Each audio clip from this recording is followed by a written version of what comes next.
السلام علیکم ورحمۃ اللہ وبرکاتہ. کیا حال ہے آپ کا؟ الحمدللہ. نحمده ونصلي على رسوله الكريم اما بعد فاعوذ باللہ من الشیطان الرجیم.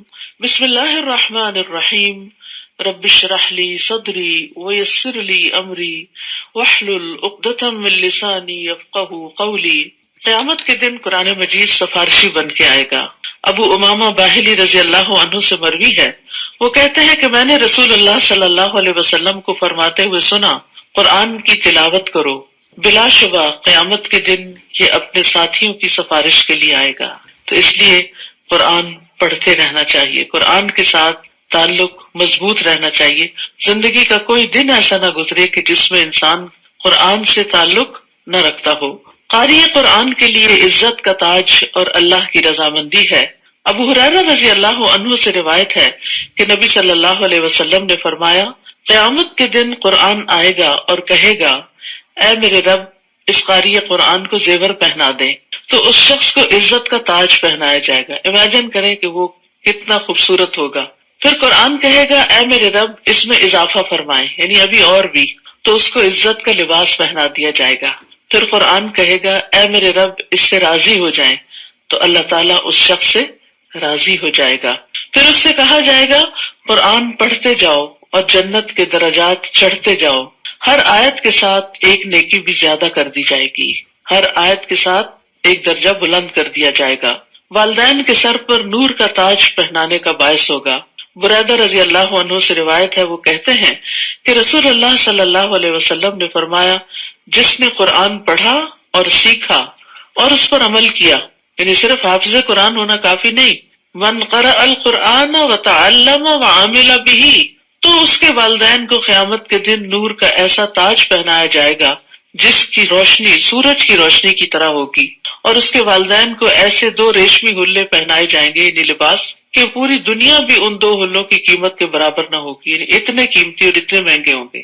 وہ دونوں کہیں گے، یہ ہمیں کیوں پہنایا گیا؟ تو کہا جائے گا، تمہارے بچے کے قرآن حاصل کرنے کی وجہ سے. آج ہم اپنے بچوں پر دنیا کی ڈگریاں حاصل کرنے کے لیے تو بے پناہ خرچ کرتے ہیں، لیکن اگر وہ قرآن کی تعلیم حاصل کرنا چاہیں تو بعض اوقات فیسیلیٹیٹ نہیں کرتے. یہاں سوال یہ پیدا ہوتا ہے نا کہ صاحب قرآن کے درجے تو بلند ہوں گے، ہر آیت کے بدلے درجہ بلند ہوگا، لیکن والدین کے کیوں ہوں گے؟ صرف اس لیے نہیں کہ انہوں نے پیدا کیا، اس لیے کہ انہوں نے اپنے بچے کو فیسیلیٹیٹ کیا. کوئی بھی بچہ حافظ قرآن، عالم قرآن بن نہیں سکتا جب تک اس کے ماں باپ کا اس پر ہاتھ نہ ہو اور وہ مسلسل اس کے لیے اپنا خون نہ چلا رہے ہو. کیونکہ بچہ ہی حفظ نہیں کرتا، ماں باپ کو شاید اس سے دگنی محنت کرنی پڑتی. تو وہ اس کا ایک اعزاز ہوگا اور اس کا ایک بدلہ ہوگا کہ اس کو قیامت کے دن اتنا بڑا اجر ملے گا. 16واں پارہ. اعوذ باللہ من الشیطان الرجیم. بسم اللہ الرحمن الرحیم. قال ألم أقل لك إنك لن تستطيع معي صبرا. قال إن سألتك عن شيء بعدها فلا تصاحبني قد بلغت من لدني عذرا. شروع کرتی ہوں اللہ کے نام سے جو بے انتہا مہربان نہایت رحم فرمانے والا ہے. قال الم اقل لك انك لن تستطيع معي صبرا. خضر علیہ السلام نے کہا، میں نے کہا نہ تھا کہ تم میرے ساتھ کبھی صبر نہ کر سکو گے؟ تو حصول علم کے لیے صبر شرط ہے. موسیٰ نے کہا، اگر اس کے بعد میں نے کوئی بات پوچھی تو پھر مجھے اپنے ساتھ نہ رکھنا، اب میری طرف سے آپ پر کوئی عذر باقی نہ رہے گا. چنانچہ پھر وہ دونوں چل کھڑے ہوئے اگلی مہم کی طرف، یہاں تک کہ وہ دونوں ایک بستی والوں کے پاس آئے اور ان سے کھانا مانگا، مگر ان لوگوں نے ان کی ضیافت کرنے سے انکار کر دیا. وہاں انہوں نے ایک دیوار دیکھی جو گرا چاہتی تھی. خضر نے اس دیوار کو پھر سے قائم کر دیا. موسیٰ نے خضر سے کہا، اگر آپ چاہتے تو ان سے اس کام کی اجرت لے سکتے تھے. خضر نے کہا، اب میرا اور تمہارا ساتھ ختم ہوا. اب میں آپ کو ان باتوں کی حقیقت بتاتا ہوں جن پر آپ صبر نہ کر سکے. کشتی کا معاملہ تو یہ تھا کہ وہ چند مسکینوں کی ملکیت تھی. تو اس سے مسکین کی ڈیفینیشن کا بھی پتہ چلتا ہے کہ بعض اوقات زکوٰۃ کا مستحق کوئی ایسا شخص بھی ہو سکتا ہے. آپ کو معلوم ہے نا کہ زکوٰۃ کے مستحق میں فقراء اور مساکین ہیں. تو مسکین کون ہوتا ہے؟ مسکین وہ ہوتا ہے جس کے پاس ہو لیکن انف نہ ہو. بعض لوگ یہ سوال لے کر آتے ہیں کہ وہ ہماری بہن ہے، ان کے پاس گھر تو ہے لیکن شوہر فوت ہو گئے ہیں، بچوں کا کوئی بزنس نہیں، کھانے کو بھی نہیں، تو اب کیا کیا جائے؟ ان کے پاس گھر ہے. تو گھر ہونے سے کوئی شخص مسکین کی کیٹیگری سے باہر نہیں آتا اگر اس کے پاس کھانے پینے اور بیسک ضروریات کے لیے نہیں. یعنی یہاں مسکینوں کے پاس ایک شپ تھا، یہ کشتی تھی بہت بڑی، لیکن اس سے اتنی آمدنی حاصل نہیں ہوتی تھی کہ جس سے وہ اپنی ضروریات زندگی کو پورا کر سکے. تو اس لیے بعض اوقات کسی شخص کے پاس کوئی پراپرٹی ہو سکتی ہے، وہ سیل ہی نہ ہو رہی ہو، لیکن 2 وقت کا کھانا نہیں ہے اس کے پاس. تو ایسی صورت میں اس شخص کو زکوٰۃ دی جا سکتی ہے. ہاں، جس کے پاس ڈیلی آمدنی یا ماہوار یا ویسے اس کے پاس بہت کچھ ہے تو پھر وہ مسکین نہیں ہوتا. کشتی کا معاملہ تو یہ تھا کہ وہ چند مسکینوں کی ملکیت تھی جو دریا پر محنت مزدوری کرتے تھے. میں نے چاہا کہ اس کشتی کو عیب دار کر دوں کیونکہ ان کے آگے ایک ایسا بادشاہ تھا جو ہر کشتی کو زبردستی چھین لیتا تھا. تو بات یہ ہے کہ بعض اوقات زندگی میں ایسے نقصان ہو جاتے ہیں کہ انسان کو اس کی مصلحت اور حکمت سمجھ میں نہیں آتی اور انسان اس پر پریشان ہوتا ہے کہ ایسا کیوں ہو گیا میرے ساتھ. تو اس کے پیچھے کیا فائدہ ہے وہ اللہ کو معلوم ہوتا ہے. تو یہاں بھی وہی چیز ہمیں نظر آ رہی ہے کہ مسکینوں کی ایک آمدنی کا ذریعہ تھا اور انہوں نے اس کو بھی خراب کر دیا. لیکن یہ کہ وہ اس لیے کیا تھا کہ تاکہ یہ کشتی اگر عیب دار ہوگی تو ان کے ہاتھ سے پوری نہیں جائے گی ورنہ بادشاہ چھین لے گا. اور لڑکے کا قصہ یہ ہے کہ اس کے والدین مومن تھے.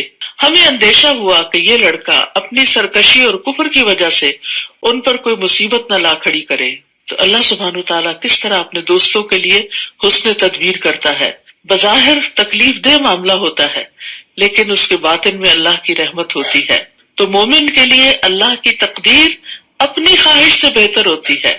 یعنی بعض اوقات آپ کی خواہشات ہوتی ہیں، آپ دعائیں کرتے ہیں. مثلاً کوئی عورت پریگننٹ ہوتی ہے، وہ اپنے آنے والے بچے کے لیے دعائیں، اس کی صحت کے لیے، اس کی زندگی کے لیے بہت سی دعائیں کرتی ہے، اس کو بہت سے خواب دیکھتی ہے، میں اپنے بچے کو یہ بناؤں گی، ایسا اور ایسا کروں گی. لیکن جب بچہ پیدا ہوتا ہے تو وہ بیمار ہوتا ہے یا معذور ہوتا ہے تو اس کے دل کے اندر ایک ڈاؤٹ آ جاتا ہے کہ کیا میری دعائیں قبول نہیں ہوئی یا مجھے دعائیں کرنی نہیں چاہیے. تو ایسا نہیں. بات یہ ہے کہ اللہ کو معلوم ہے کہ ماں کیا چاہتی ہے اور بچے کے حق میں کیا بہتر ہے، یا پھر اس ماں ہی کے حق میں آئندہ اس بچے کی وجہ سے کتنی بھلائیاں لکھی ہوئی ہیں جو اس کے بغیر حاصل نہیں ہو سکتی. تو یہاں پر بھی ہمیں یہ نقطہ یاد رکھنا چاہیے کہ بہت دفعہ ہماری دعاؤں کے برعکس ہمارے کام ہو جاتے ہیں، ہماری خواہشات کے برعکس چیزیں ہو رہی ہوتی. ہم ایک چیز چاہتے ہیں، اس سے محبت کرتے، وہ ہمیں حاصل ہی نہیں ہوتی. قتادہ کہتے ہیں کہ جب یہ لڑکا پیدا ہوا تھا تو اس کے والدین بہت خوش ہوئے تھے اور جب وہ قتل ہوا تو بہت غمگین ہوئے. آپ سوچئے ایک بیٹا ہو کسی کا اور وہ بھی بڑی دعاؤں اور تمناؤں سے لیا گیا اور پھر اس کے بعد اس کو قتل کر دیا جائے تو ماں باپ کے دل پر کیا بیتے گی. ایسے کئی واقعات آپ سنتے ہیں. تو یہاں بھی یہی ہوا. لیکن یہاں حکمت کیا تھی کہ اگر یہ لڑکا زندہ رہتا تو اس کے والدین تباہ ہو جاتے. چونکہ والدین نیک تھے تو اللہ تعالیٰ نے ان کو ایک بڑی آفت مصیبت سے بچا لیا جو ان کے اپنے گھر میں پیدا ہو گئی تھی. تو اس لیے انسان کو اللہ کی تقدیر پر راضی رہنا چاہیے کیونکہ مومن کے لیے اللہ کی تقدیر جسے وہ ناپسند کرتا ہے، بعض اوقات ہمارا دل بہت گھٹتا ہے نا کہ یہ چیزیں ایسے کیوں ہو رہی ہیں، تو وہ اس تقدیر سے بہتر ہے جسے وہ پسند کرتا ہے. یعنی بندہ جو چیز اپنے لیے چاہتا ہے اس سے بہتر ہے جو اللہ کا فیصلہ ہوتا ہے، بظاہر تکلیف دہ ہی کیوں نہ ہو. رسول اللہ صلی اللہ علیہ وسلم نے فرمایا جس بچے کو خضر علیہ السلام نے قتل کیا تھا وہ کافر پیدا ہوا تھا. اگر وہ زندہ رہتا تو اپنے والدین کو سرکشی اور کفر پہ مجبور کر دیتا تو ماں باپ کا بھی ایمان جاتا، کیونکہ بعض اوقات ماں باپ بچوں کی محبت کے ہاتھوں انہی کا دین یا انہی کے طریقے اختیار کر لیتے ہیں. اور یہاں یہ بھی یاد رکھیے کہ کبھی بھی تقدیر کے فیصلے پہ اللہ کو الزام نہ دے کہ وائی می، اللہ آپ نے میرے لیے یہ کیوں لکھا یا یہ چیز کیوں زندگی میں پیش آئی. عبادہ بن صامت سے روایت ہے، وہ کہتے ہیں کہ ایک آدمی نبی صلی اللہ علیہ وسلم کے پاس آیا اور کہنے لگا اللہ کے نبی کون سا عمل افضل ہے؟ آپ نے فرمایا اللہ پر ایمان لانا، اس کی تصدیق کرنا، اس کے راستے میں جہاد کرنا. اس نے کہا اللہ کے رسول میں اس سے آسان عمل چاہتا ہوں، یعنی میرے میں اتنی ہمت نہیں کہ یہ سب کچھ کر سکوں. آپ نے فرمایا عفو درگزر کرنا اور صبر کرنا. اس نے کہا اللہ کے رسول میرا ارادہ تو اس سے بھی آسان عمل کا ہے. آپ نے فرمایا کہ اللہ تمہارے بارے میں جو فیصلہ کر دیں اس پر اللہ تبارک و تعالیٰ کو الزام نہیں دینا. یعنی کچھ بھی زندگی میں پیش آ جائے تو یہ سوچنا کہ اس میں بھی خیر ہوگی، میرے رب نے مجھ پہ ظلم نہیں کیا، اس میں بھی کوئی حکمت ہے، کوئی مصلحت ہے. رضیت باللہ ربن، یعنی جب دل بھر آئے، جب دل پریشان ہو، جب چیزیں مرضی کے مطابق نہ ہو تو یہ کلمہ اونچی آواز میں پکارتے رہا کرے، رضیت باللہ ربن، میں اپنے رب کے رب ہونے پر راضی ہوں، مجھے کوئی اعتراض نہیں، میں بالکل بھی ناراض نہیں ہوں. تو اللہ سبحانہ وتعالیٰ اس شخص کا دل بھی رضا سے بھر دے گا پھر، اور قیامت کے دن بھی اس سے راضی ہو جائے گا. فَأَرَدْنَا أَن يُبْدِلَهُمَا رَبُّهُمَا خَيْرًا مِّنْهُ زَكَاةً وَأَقْرَبَ رُحْمًا، لہذا ہم نے چاہا کہ ان کا رب اس لڑکے کے بدل انہیں اس سے بہتر لڑکا عطا کرے جو پاکیزہ اخلاق والا اور قرابت کا بہت خیال رکھنے والا ہو، یعنی والدین کے حق میں صلہ رحمی کرنے والا ہو. اور دیوار کی بات یہ ہے کہ وہ 2 یتیم لڑکوں کی تھی جو اس شہر میں رہتے تھے. اس دیوار کے نیچے ان کے لیے خزانہ دفن تھا اور ان کا باپ ایک صالح آدمی تھا، لہٰذا آپ کے رب نے چاہا کہ یہ دونوں یتیم اپنی جوانی کو پہنچ کر اپنا خزانہ نکال لیں. یہ جو کچھ میں نے کیا سب آپ کے رب کی رحمت تھی. خضر نے خود کو کریڈٹ نہیں دیا، رب کی رحمت بتائی. میں نے اپنے اختیار سے کچھ بھی نہیں کیا، یعنی یہ تو اللہ کے احکام تھے جو میرے پاس آئے تھے اور میں ان احکامات کی پیروی کر رہا تھا. یہ ہے ان باتوں کی حقیقت جن پر آپ صبر نہ کر سکے. تو اللہ تعالیٰ کے احکامات 2 طرح کے ہوتے ہیں، ایک شرعی احکامات ہوتے ہیں جو پیغمبروں کو وحی کے ذریعے دیے جاتے ہیں قرآن کی شکل میں، حدیث کی شکل میں، اور ایک کونی احکامات، تکوینی احکامات کہ جو کائنات سے متعلق ہوتے ہیں. اس کے لیے اللہ تعالیٰ نے اپنے فرشتے مقرر کر رکھے ہوتے ہیں کہ جن کے ذریعے وہ ان احکامات کی تعمیل کرواتا ہے. اب آپ دیکھیے کہ موسیٰ علیہ السلام کے لیے چونکہ حضرت خضر جو تھے وہ ایک انسان کی شکل میں یہ سارے کام کر رہے تھے تو انہیں بڑے اچنبھے لگ رہے تھے، یعنی حیرت ہو رہی تھی کہ یہ سب کچھ کیا ہو رہا ہے اور کیوں ہو رہا ہے اور یہ کچھ ٹھیک نہیں ہو رہا. حالانکہ اسی طرح کے بہت سے کام فرشتے ہر وقت کر رہے ہوتے ہیں، کسی کی جان لے رہے ہیں، کہیں عذاب لا رہے ہیں، کہیں بارش برسا رہے ہیں، کہیں بجلی کڑک رہی ہے، کہیں کچھ ہو رہا ہے. تو ہم میں سے کوئی یہ نہیں کہتا کہ دس از انفیئر، وہ کہتا ہے دس از پارٹ آف لائف. تو خضر علیہ السلام نے جب کیا تو وہ ان کو عجیب لگ رہے تھے.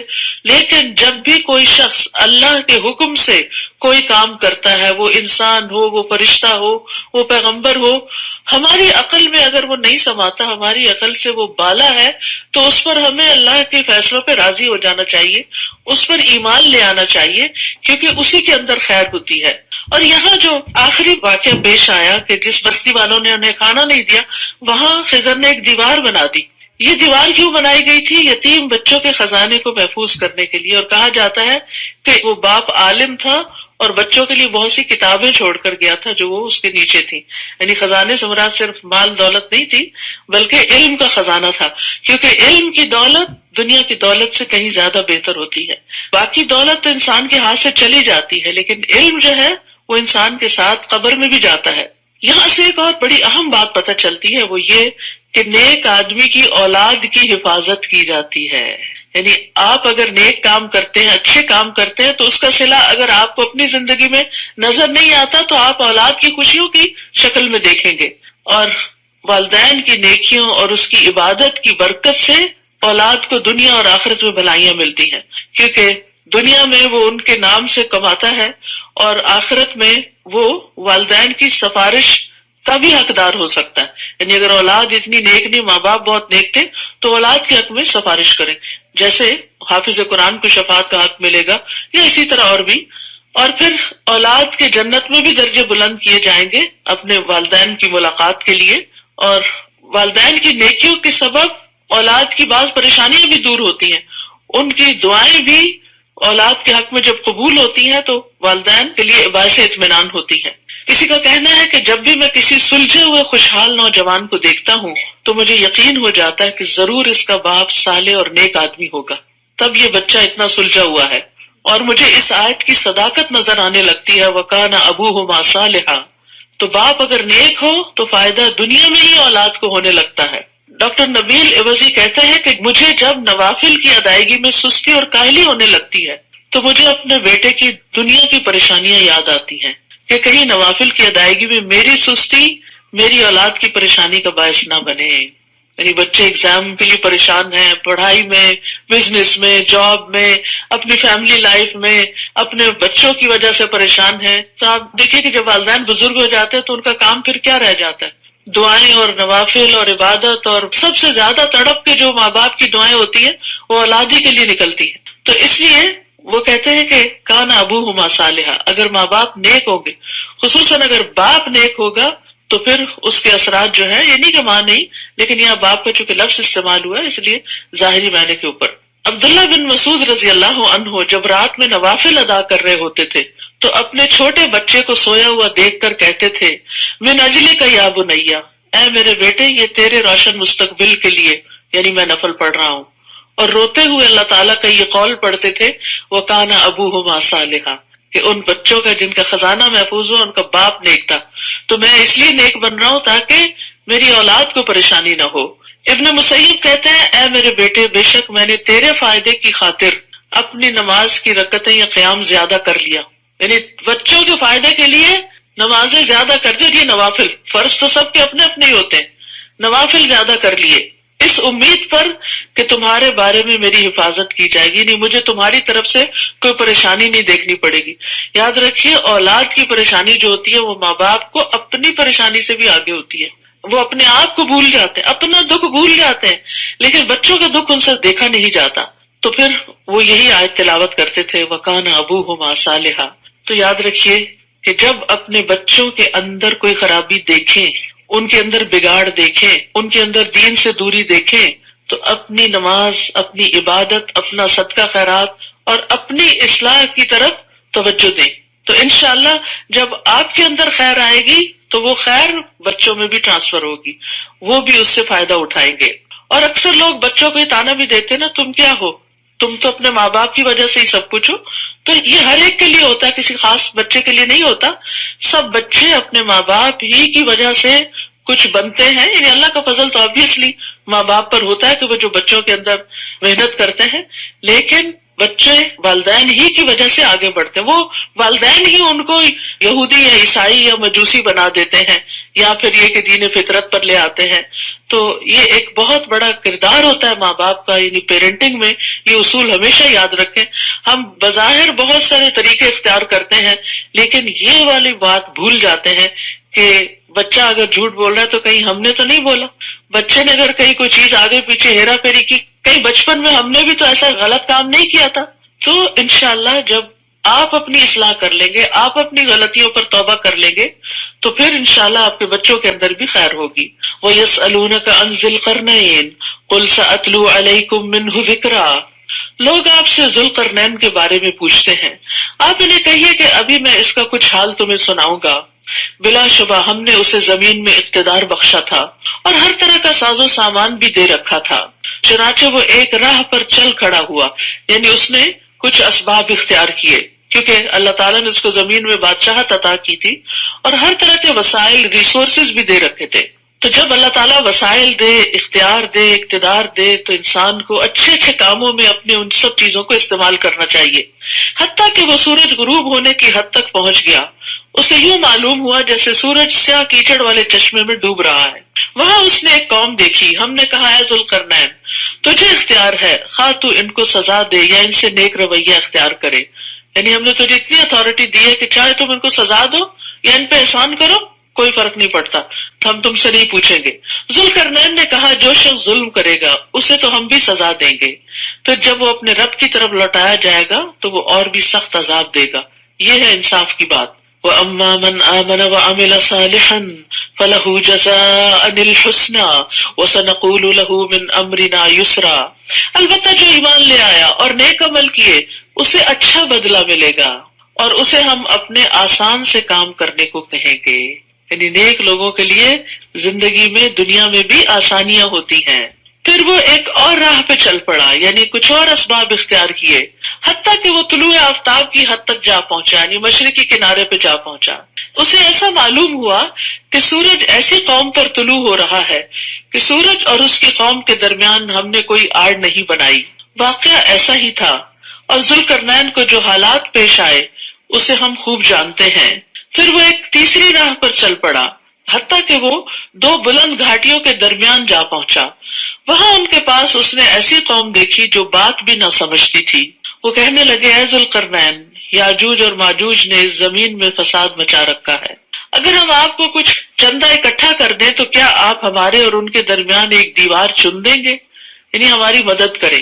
ذوالقرنین نے جواب دیا، میرے رب نے مجھے جو مالی قوت دے رکھی ہے وہ بہت ہے، یعنی مجھے تمہارے مال کی ضرورت نہیں۔ منصف بادشاہ تھا نا، تو جو منصف بادشاہ ہوتے ہیں وہ لوگوں کی خیر کا پیغام لے کے جاتے ہیں، نہ کہ وہاں سے کچھ فائدے سمیٹنے جاتے ہیں۔ تو مجھے جو میرے رب نے مال دیا ہے وہ میرے لیے بہت ہے، تم بس بدنی قوت سے میری مدد کرو، یعنی محنت کر کے، تو میں ان کے اور تمہارے درمیان بند بنا دوں گا، تو یاجوج ماجوج تم تک نہیں پہنچ سکیں گے۔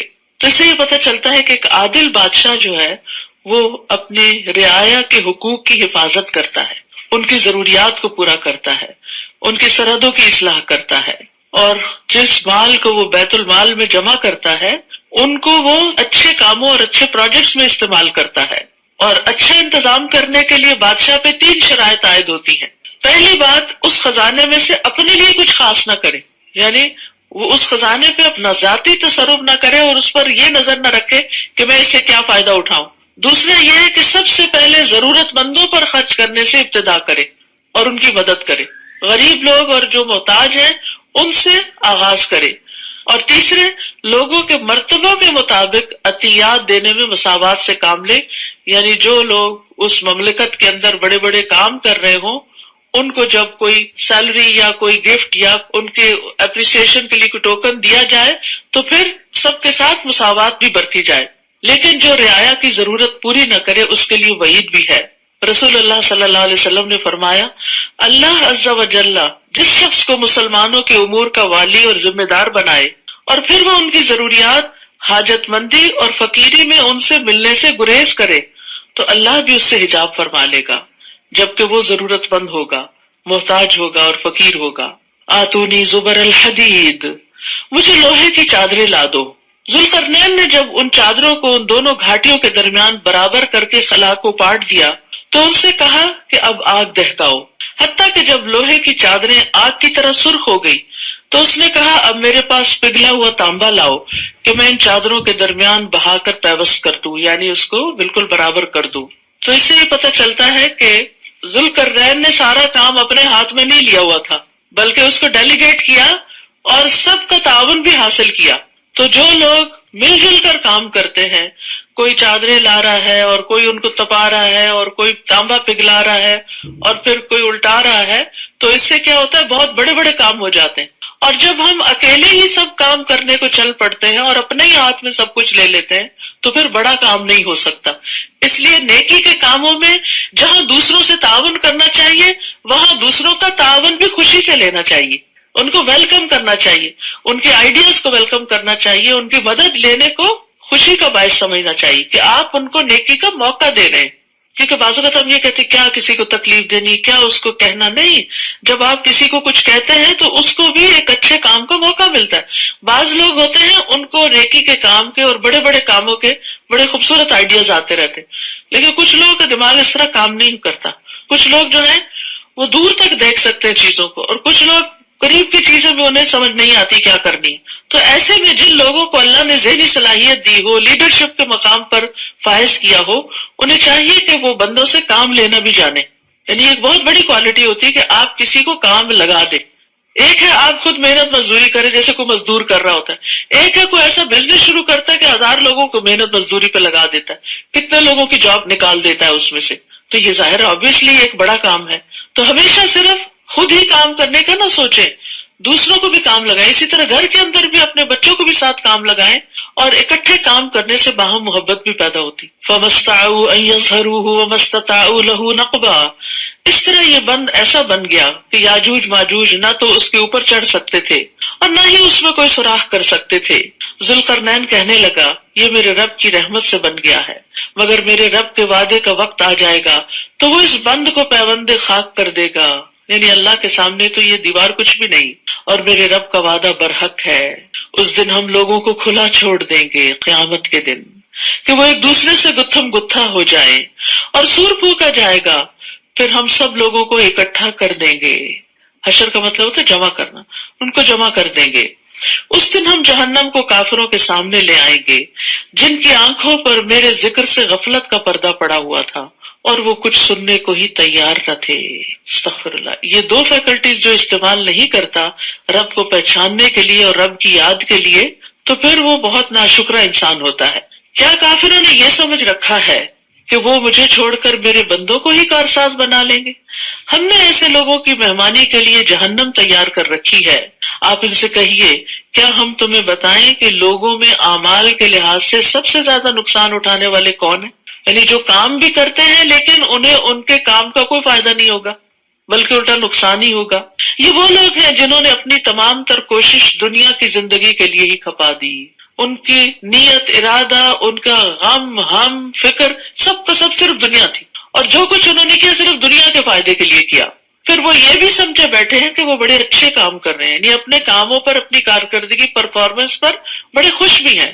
تو اس بات کی دلیل ہے کہ کچھ لوگ کام تو کرتے ہیں اور وہ سمجھتے ہیں کہ وہ اچھا کام کر رہے ہیں، لیکن اس کے باوجود ان کی ساری محنت ضائع ہو جاتی ہے۔ اچھا کرنے کے باوجود ان کو حاصل کچھ نہیں ہوتا۔ وجہ عقیدے کی خرابی، ریاکاری، اللہ کے لیے کام نہ کرنا، اللہ کی رضا کے لیے محنت نہ کرنا، بلکہ صرف لوگوں کو دکھانے کے لیے تاکہ لوگ اپریشیٹ کریں۔ اور اب دیکھیں کہ یہ چیز بچپن سے ہی بچوں کے دل میں ڈالے چاہیے۔ ہم ایک بڑا جملہ بولتے ہیں بے سوچے سمجھے، دیکھو لوگ کیا کہیں گے، میری ناک کٹ جائے گی، تمہارا خاندان کیا کہے گا، تمہیں کوئی قبول نہیں کرے گا، تمہیں کوئی پوچھے گا نہیں۔ ہر وقت لوگوں کی پریشانی ان کے دل پہ ڈالتے ہیں کہ لوگوں کی نظر میں اچھے بن جاؤ، لوگ اگر تمہیں اچھا سمجھ لیں گے تو تم کوئی چیز ہوگے، اور اگر لوگوں نے تمہیں ریجیکٹ کر دیا تو تم کچھ بھی نہیں۔ کتنا عارضی سہارا ہے اور کتنا بڑا دھوکہ ہے اور کتنے بڑے نقصان کی بات ہے۔ ساری دنیا میں اگر کسی کو ریجیکٹ کر دے اور حقیر سمجھنے لگے، لیکن اگر اس کا مقام اللہ کی نگاہ میں بلند ہے تو اس کو کوئی بھی نقصان نہیں۔ اور اگر ساری دنیا بھی کسی کی تعریفوں کے پل باندھ دے اور اس کو بڑے بڑے ایوارڈ سے نوازے، لیکن اللہ کے ہاں اس کا کوئی مقام نہیں، تو اس کا کوئی مقام نہیں۔ تو اس لیے انسان جو کچھ کرے اللہ کی رضا کو سامنے رکھتے ہوئے کرے، صرف اپنے لیے نہیں، بچوں کے دل میں بھی اللہ کا خوف پیدا کرے کہ اللہ کو کیا جواب دینا ہے۔ یہ ڈر نہیں پیدا کرے کہ لوگ کیا کہیں گے۔ یہ ایک بہت کمزور بنیاد ہے کہ جس کے اوپر کوئی کھڑا ہو۔ دوسری بات یہ ہے کہ ایمان کے بغیر نیک اعمال قبول نہیں ہوتے، کیونکہ شرک کرنے سے سارے اعمال ضائع ہو جاتے ہیں۔ کفر اعمال کو ضائع کرنے کا سبب ہے۔ اور شرک اصغر کیا ہے؟ ریاکاری۔ رسول اللہ صلی اللہ علیہ وسلم نے فرمایا، مجھے تمہارے حق میں سب سے زیادہ شرک اصغر کا خوف ہے۔ صحابہ نے عرض کیا، شرک اصغر کیا ہوتا ہے، یعنی چھوٹا شرک کیا ہوتا ہے؟ آپ نے فرمایا ریاکاری۔ اللہ عز و جل قیامت کے دن جب لوگوں کو بدلہ دے گا تو ریاکاروں سے کہے گا، ان ہستیوں کی طرف چلے جاؤ جن کے سامنے دنیا میں ریاکاری کرتے تھے، اور دیکھو کیا تم ان کے پاس کوئی بدلہ پاتے ہو؟ یہی لوگ ہیں جنہوں نے اپنے رب کی آیات اور اس کی ملاقات کا انکار کیا، لہٰذا ان کے سب اعمال برباد ہو جائیں گے۔ یعنی آخرت کی فکر کے بغیر، اللہ پہ ایمان کے بغیر کوئی کتنا بھی بڑا کام کر لے اس کو اس کا اجر ملنے والا نہیں۔ اور قیامت کے دن ہم ان کے لیے میزان ہی نہیں رکھیں گے، کفار کے اعمال نہیں تولے جائیں گے، اچھے برے نہیں۔ میزان جو ہے وہ مومنوں کے لیے ہے یا پھر منافقین کے لیے ہے۔ کفار جو ہیں ان کا سیدھا ہی فیصلہ کر دیا جائے گا، کیونکہ ان کا تو ایمان ہی نہیں تھا، تو جو اچھے کام کیے برے کیے سبھی برابر ہو گئے۔ یہ جہنم ہی ان کا بدلہ ہے، کیونکہ انہوں نے کفر اختیار کیا تھا اور میری آیات اور میرے رسولوں کا مذاق اڑاتے رہے۔ البتہ جو لوگ ایمان لائے اور نیک عمل کرتے رہے ان کی مہمانی فردوس کے باغات سے ہوگی۔ ایمان لا کر عمل صالح کرنے والوں کی جزا، جن میں وہ ہمیشہ رہیں گے اور کسی اور جگہ منتقل ہونا پسند نہ کریں گے۔ جنت میں کوئی بوریت ہی نہیں۔ بوریت دنیا میں ہوتی ہے کیونکہ اس کا مزہ لمیٹڈ ہوتا ہے، لیکن جنت میں لوگوں کا اتنا دل لگے گا کہ وہ وہاں سے ہلنا بھی نہیں چاہیں گے۔ لوگ کہتے ہیں نا، اگر ہمیشہ رہنا تو پھر تھک نہیں جائیں گے، بور نہیں۔ بوریت جب ہوتی ہے جب انجوائے کرنے کی ہمارے اندر صلاحیت نہیں ہوتی، یعنی جب ہم دیکھ نہیں پاتے تو دنیا کی رونقیں تو پھر بیکار ہو جاتی ہے نا۔ تو اسی طرح جو ہماری کیپیسٹی نہیں ہوتی کسی چیز کو انجوائے کرنے کی، تو پھر وہ چیزیں ہم پر بوجھ ہو جاتی۔ پھر جنت میں انجوائے کرنے کی کیپیسٹی بھی بڑھ جائے گی اور اس کے ساتھ ساتھ نعمتیں بھی بہت زیادہ ہوں گی۔ آپ ان سے کہہ دیجئے، اگر میرے رب کی باتیں لکھنے کے لیے سمندر سیاہی بن جائے تو سمندر ختم ہو جائے گا، مگر میرے رب کی باتیں ختم نہ ہوں گی، خواہ اتنی ہی اور بھی سیاہی یعنی سمندر لے آیا جائے۔ آپ ان سے کہہ دیجئے، انما انا بشر مثلکم، میں تو تمہارے جیسا ایک انسان ہوں، ہاں یہ فرق ضرور ہے کہ میری طرف وحی کی جاتی ہے کہ تمہارا الہ صرف ایک ہی الہ ہے، لہذا جو شخص اپنے رب سے ملنے کی امید رکھتا ہے اسے چاہیے کہ وہ نیک عمل کرے۔ رب کی ملاقات کا شوق ہے تو اچھے اچھے کام کر لو، بہترین چیزیں تیار کرو ساتھ لے جانے کے لیے، اور اپنے رب کی عبادت میں کسی دوسرے کو شریک نہ کرے، یعنی ریاکاری نہ کرے، کوئی دکھاوا نہ کرے، کسی اور کے لیے اچھے کام نہ کرے۔ سورۃ مریم۔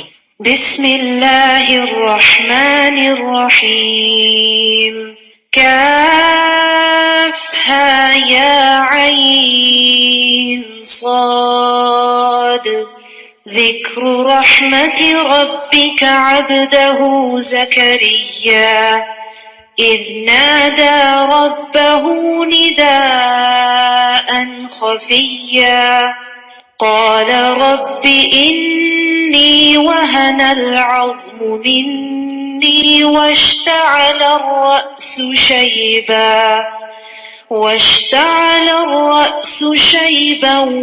ولم أكن بدعائك رب شقيا۔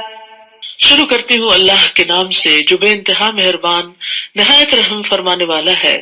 کاف ہا یا عین صاد، یہ آپ کے رب کی اس رحمت کا ذکر ہے جو اس نے اپنے بندے زکریا پر کی علیہ السلام۔ جب زکریا نے اپنے رب کو چپکے پکارا، دل ہی دل میں پکارا، کہا میرے رب میری ہڈیاں بوسیدہ ہو چکی اور بڑھاپے کی وجہ سے سر کے بال سفید ہو گئے، تاہم اے میرے رب میں تجھے پکار کے کبھی محروم نہیں رہا۔ پکارنے کا انداز ہے نا، تو اللہ سے مانگتے ہوئے انسان کو عاجزی اور انکساری کا اظہار کرنا چاہیے، اپنے حال کا بھی ذکر کرنا چاہیے، اپنے دکھوں کا بھی بتانا چاہیے، اپنے کنسرنز بتانے چاہیے، اور پھر یہ بھی کہ امید کا اظہار کرنا چاہیے کہ یا اللہ میں تجھ سے دعا کر کے محروم نہیں رہا۔ عام لوگوں کا حال کیا ہوتا ہے، جب ذرا زیادہ دعائیں کر لیتے ہیں تو کہتے ہیں اتنی دعائیں کی ہیں میری نہیں سنی جائے گی، لہٰذا دعا کرنا چھوڑ دیتے ہیں، جبکہ پیغمبروں کا معاملہ اس سے برعکس ہے۔ وہ دعا کر کے کہتے ہیں ہم کبھی محروم نہیں رہے، ہمیں یقین ہے دعائیں قبول ہوتی ہیں، آج نہیں تو کل ہوں گی۔ کتنی پر امید ہے یہ، اور پھر یہ ہے کہ گزشتہ زندگی میں ان کی بہت سی دعائیں قبول بھی ہوئی ہوں گی۔ اس بنا پہ کہا کہ میری تو آج تک بہت دعائیں قبول ہوئی۔ ہمیں اپنی زندگی میں جب بہت سی دعائیں قبول ہوتی تو وہ ہم بھول جاتے ہیں، ان کا ہم ذکر نہیں کرتے کہ اللہ آپ نے اتنا کچھ دیا ہے، جو مانگا وہ سب بھی دیا ہے تو آئندہ بھی دے گا۔ تو مثبت سوچ جو ہے ایک بہت بڑی نعمت ہے جو انسان کو بہت سے غموں اور فکروں سے نجات دیتی ہے۔ تو دعا کا ایک ادب ہے کہ انسان عاجزی اور انکساری اختیار کرے۔ انس بن مالک کہتے ہیں کہ رسول اللہ صلی اللہ علیہ وسلم جب کسی غزوے کے لیے تشریف لے جاتے تو یوں دعا کرتے، اللہم انت عضدی و نصیری بک احول و بک اصول و بک اقاتل، اے اللہ تو میرا بازو ہے، تو میرا مددگار ہے، تیری ہی دی ہوئی قوت کے ساتھ میں تدبیر کرتا ہوں، تیری ہی دی ہوئی طاقت کے ساتھ میں حملہ کرتا ہوں، تیری ہی مدد سے میں لڑائی کرتا ہوں۔ یعنی اللہ تعالیٰ کو اتنا قریب پاتے تھے اور اسی سے ساری باتیں کر رہے ہوتے تھے۔ تو دعا کے معاملے میں اللہ سبحانہ تعالیٰ سے حسن ظن رکھنا چاہیے اور پورے یقین سے دعا کرنی چاہیے، کیونکہ اللہ سبحانہ تعالیٰ کے لیے کوئی بھی کام مشکل نہیں ہے، ہمیں مشکل ہے۔ انس بن مالک کہتے ہیں کہ رسول اللہ صلی اللہ علیہ وسلم نے فرمایا جب تم میں سے کوئی دعا کرے تو اسے چاہیے کہ وہ پختہ یقین کے ساتھ سوال کرے، وہ اس طرح ہرگز نہ کہے کہ اللہ اگر تو چاہے تو مجھے عطا کر دے، یعنی تو چاہتا ہے تو دعا قبول کر لے، نہیں تو نہیں، ایسا نہیں۔ بے شک اللہ کی ذات کو کوئی مجبور کرنے والا نہیں، وہ جب قبول کرتا ہے اپنی رضا سے ہی کرتا ہے۔ پھر وہ کہتے ہیں میں اپنے پیچھے اپنے بھائی بندوں کی برائیوں سے ڈرتا ہوں اور میری بیوی بانجھ ہے، تو اپنی جناب سے مجھے ایک وارث عطا فرما جو میرے اور آل یعقوب کا وارث بنے، اور اے میرے رب اسے پسندیدہ انسان بنانا۔ تو آپ دیکھیے کہ پیغمبروں کی دعائیں بھی کیا ہوتی ہیں اور ان کی لوگوں کے لیے خیرخواہی کیا ہوتی ہے، لوگوں کی اصلاح اور دین کی سربلندی کے لیے وارث مانگ رہے ہیں۔ انہیں یہ ڈر نہیں تھا کہ ان کے پیچھے کو بہت بڑی جائیداد چھوڑے جا رہے ہیں کہ جس کو سنبھالے گا کون یا ان کا مال و متاع کون دیکھے گا، نہیں، انہیں فکر یہ تھی کہ میرے اس مشن کا وارث کون بنے گا، یہ جو میں لوگوں کو اللہ کی طرف بلاتا ہوں میرے بعد کون بلائے گا، اور میں اب تک اپنے خاندان اور اپنے بنی اسرائیل کو سنبھالے ہوئے ہوں، ان کو مسلسل گائیڈ کرتا ہوں، تو مجھے اپنے بعد ان میں سے کوئی نظر نہیں آتا کہ جو اس کام کو آگے لے کے چلے گا، تو مجھے ہی بیٹا عطا کر کے میں اس کی ایسی پرورش کروں کہ وہ اس مشن کا وارث ہو جائے۔ تو تو یہاں ہم سب کو بھی اللہ تعالیٰ سے دعا کرنی چاہیے کہ اللہ تعالیٰ ہمیں نیک اولاد عطا فرمائے اور ہماری جنریشنز میں ایسے لوگ ہوں جو اللہ کے ولی ہوں اور اللہ کے دوست ہوں، کیونکہ وہ کہتے فَهَبْ لِي مِن لَّدُنْكَ وَلِيًّا یا زکریا انا نبشرک بغلام اسمہ یحییٰ۔ اللہ تعالیٰ نے جواباً فرمایا زکریا ہم تمہیں ایک لڑکے کی بشارت دیتے ہیں جس کا نام یحییٰ ہوگا۔ یہ ایک واحد نام ہے جو اللہ تعالیٰ نے خود رکھا، اس سے پیشتر اس نام کا کوئی دوسرا آدمی ہم نے پیدا نہیں کیا، اور یہ بالکل یونیک نیم تھا۔ تو اللہ سبحانہ وتعالیٰ نے نہ صرف یہ کہ دعا قبول کی، انہیں عزت بخشی، انہیں بیٹا دیا اور اس کا نام بھی خود رکھا، اتنی اچھی طرح دعا قبول کی۔ زکریا نے عرض کی اے میرے رب میرے ہاں لڑکا کیسے ہوگا جبکہ میری بیوی بانجھ ہے اور میں بڑھاپے کی حد کمال کو پہنچ چکا ہوں۔ اللہ تعالیٰ نے فرمایا ہاں ایسا ضرور ہوگا، تیرا رب یہ کہہ رہا ہے کہ میرے لیے یہ تو آسان سی بات ہے، اس سے پہلے میں تجھے پیدا کر چکا ہوں جبکہ تو کوئی چیز بھی نہ تھا، اگر تجھے پیدا کیا ہے تو تمہارا بیٹا بھی پیدا ہو سکتا ہے۔ زکریا نے عرض کیا اے رب میرے لیے کوئی نشانی مقرر کر دے۔ اللہ تعالیٰ نے فرمایا تیرے لیے نشانی یہ ہے کہ تو مسلسل 3 رات تک لوگوں سے گفتگو نہ کر سکے گا، یعنی تمہاری زبان بند ہو جائے گی۔ چنانچہ جب وہ وقت آ گیا زکریا اپنے حجرے سے نکل کر اپنی قوم کے پاس آئے تو انہیں اشارے سے کہا کہ صبح و شام تسبیح بیان کیا کرو۔ جب اللہ تعالیٰ کوئی نعمت دے تو اللہ ہی کی تعریف کرنی چاہیے۔ یا یحییٰ خذ الکتاب بقوہ وآتیناہ الحکم صبیا، اے یحییٰ کتاب یعنی تورات پر مضبوطی سے عمل پیرا ہو جاؤ، اور ہم نے اسے بچپن میں ہی قوت فیصلہ عطا کر دی۔ سبحان اللہ، اللہ تعالیٰ کی دین ہے، بعض بچے بچپن میں ہی بہت میچور اور سمجھدار ہوتے ہیں اور والدین کو بھی سمجھا رہے ہوتے ہیں۔ ہم نے اسے اپنی مہربانی سے نرم دل اور پاک سیرت بنایا اور وہ فی الواقع پرہیزگار تھا۔ وہ اپنے والدین سے ہمیشہ اچھا سلوک کرتا تھا اور کسی وقت بھی جابر اور نافرمان نہ ہوا۔ تو یہ یحییٰ علیہ السلام کی صفات یہاں بھی اور سورۃ آل عمران میں بھی بیان ہوئی ہیں کہ اللہ تعالیٰ دعائیں قبول کرتا ہے تو کس اچھے طریقے سے کرتا ہے کہ انہیں بیٹا بھی دیا اور اس کے ساتھ وہ ساری کوالٹیز دی کہ جو شاید ان کے بھی ذہن میں نہیں تھی، اور وہ اس کام کے لیے جو انتہائی ضروری تھی ان سب صفات کے ساتھ ان کو پیدا کیا۔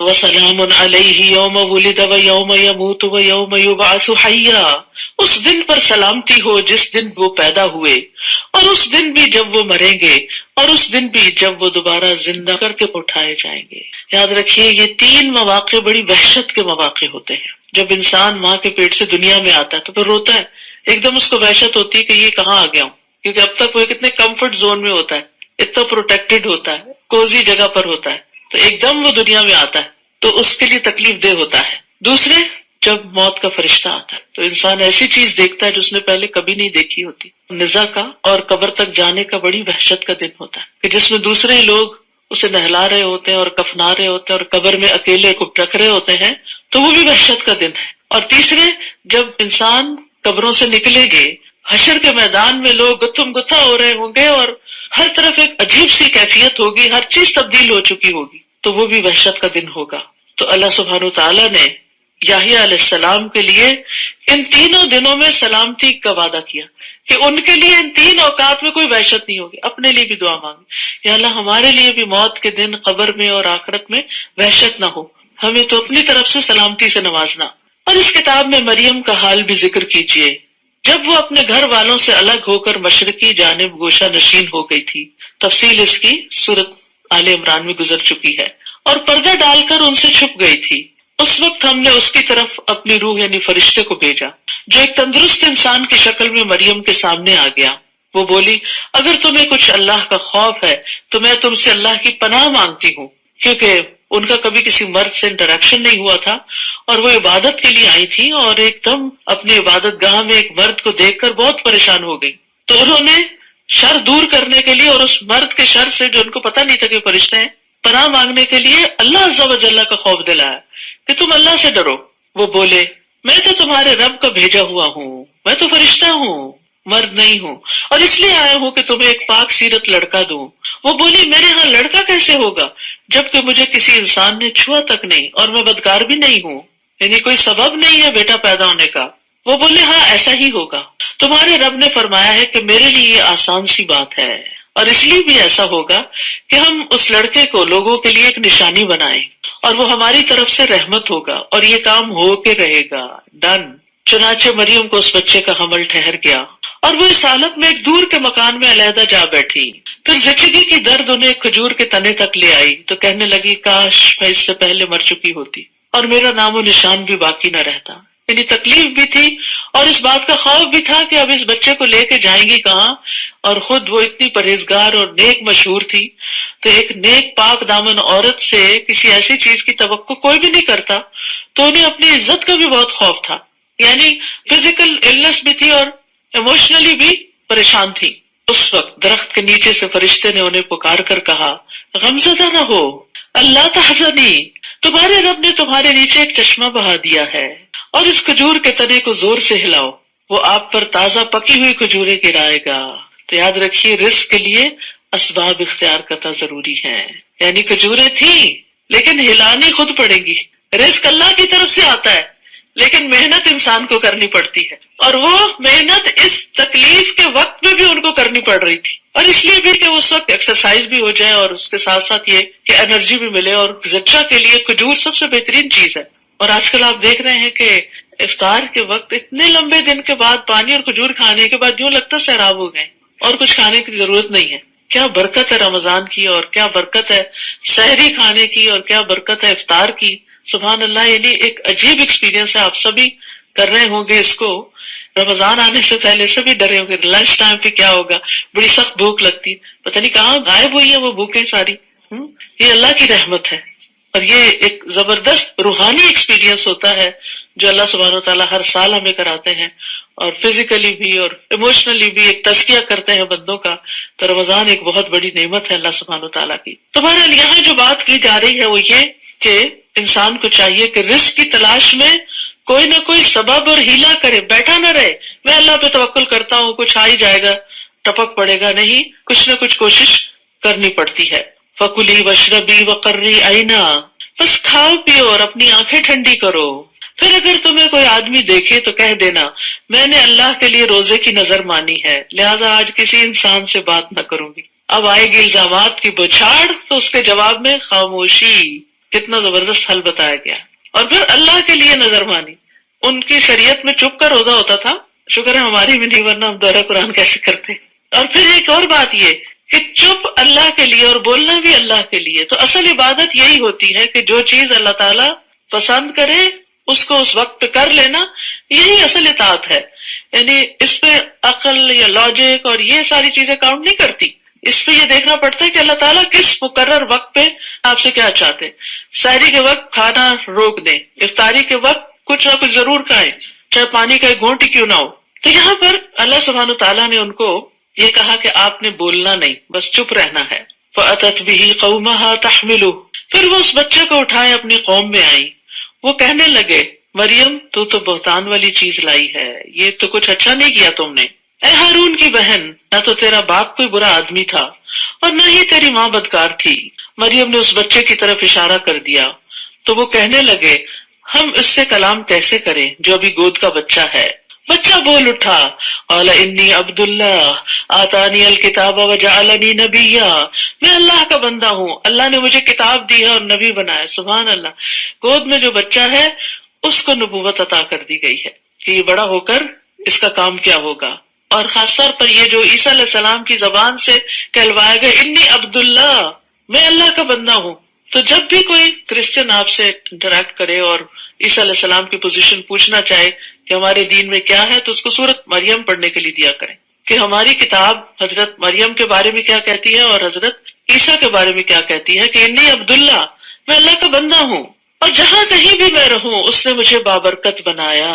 وَجَعَلَنِي مُبَارَكًا أَيْنَمَا كُنتُ، کچھ لوگ خیر کی کنجیاں ہوتے ہیں، جہاں جاتے ہیں خیر پھیلاتے، جہاں جاتے ہیں دوسروں کی خوشی اور آرام کا سبب بنتے ہیں، ایسے لوگ مبارک ہوتے ہیں۔ اور کچھ لوگ شر کی کنجیاں ہوتے ہیں اور خیر کے تالے ہوتے ہیں۔ حدیث کے مفہوم سے اخذ کیا یہ بات میں نے، یعنی کچھ لوگوں سے آپ خیر کی توقع کر ہی نہیں سکتے، وہ آئیں گے تو آپ گھبرا اٹھیں گے، پتہ نہیں اب یہ کیا بات کریں گے، کون سا تانا دیں گے اور کہاں نقصان دے دیں گے اور کس چیز پہ تنقید شروع کر دیں گے اور کیا چیز خراب کر کے جائیں گے۔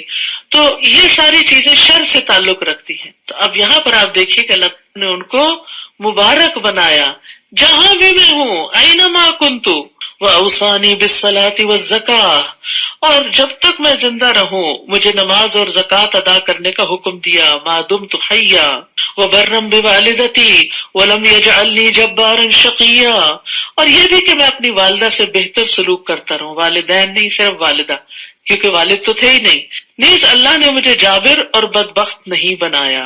تو اس میں آپ دیکھیے کہ ایک طرف حقوق اللہ اور دوسری طرف حقوق العباد، اللہ کی عبادت میں صلاۃ اور زکوٰۃ، اور پھر ماں کے ساتھ حسن سلوک، اور کسی کے ساتھ برا نہیں کرنا۔ لم یجعلنی جبارا شقیا، بدبخت نہیں ہوں، ظالم نہیں ہوں۔ ان صفات کا خاص طور پر کیوں ذکر کیا؟ کیونکہ بنی اسرائیل کے اندر یہ چیزیں ختم ہو چکی تھی۔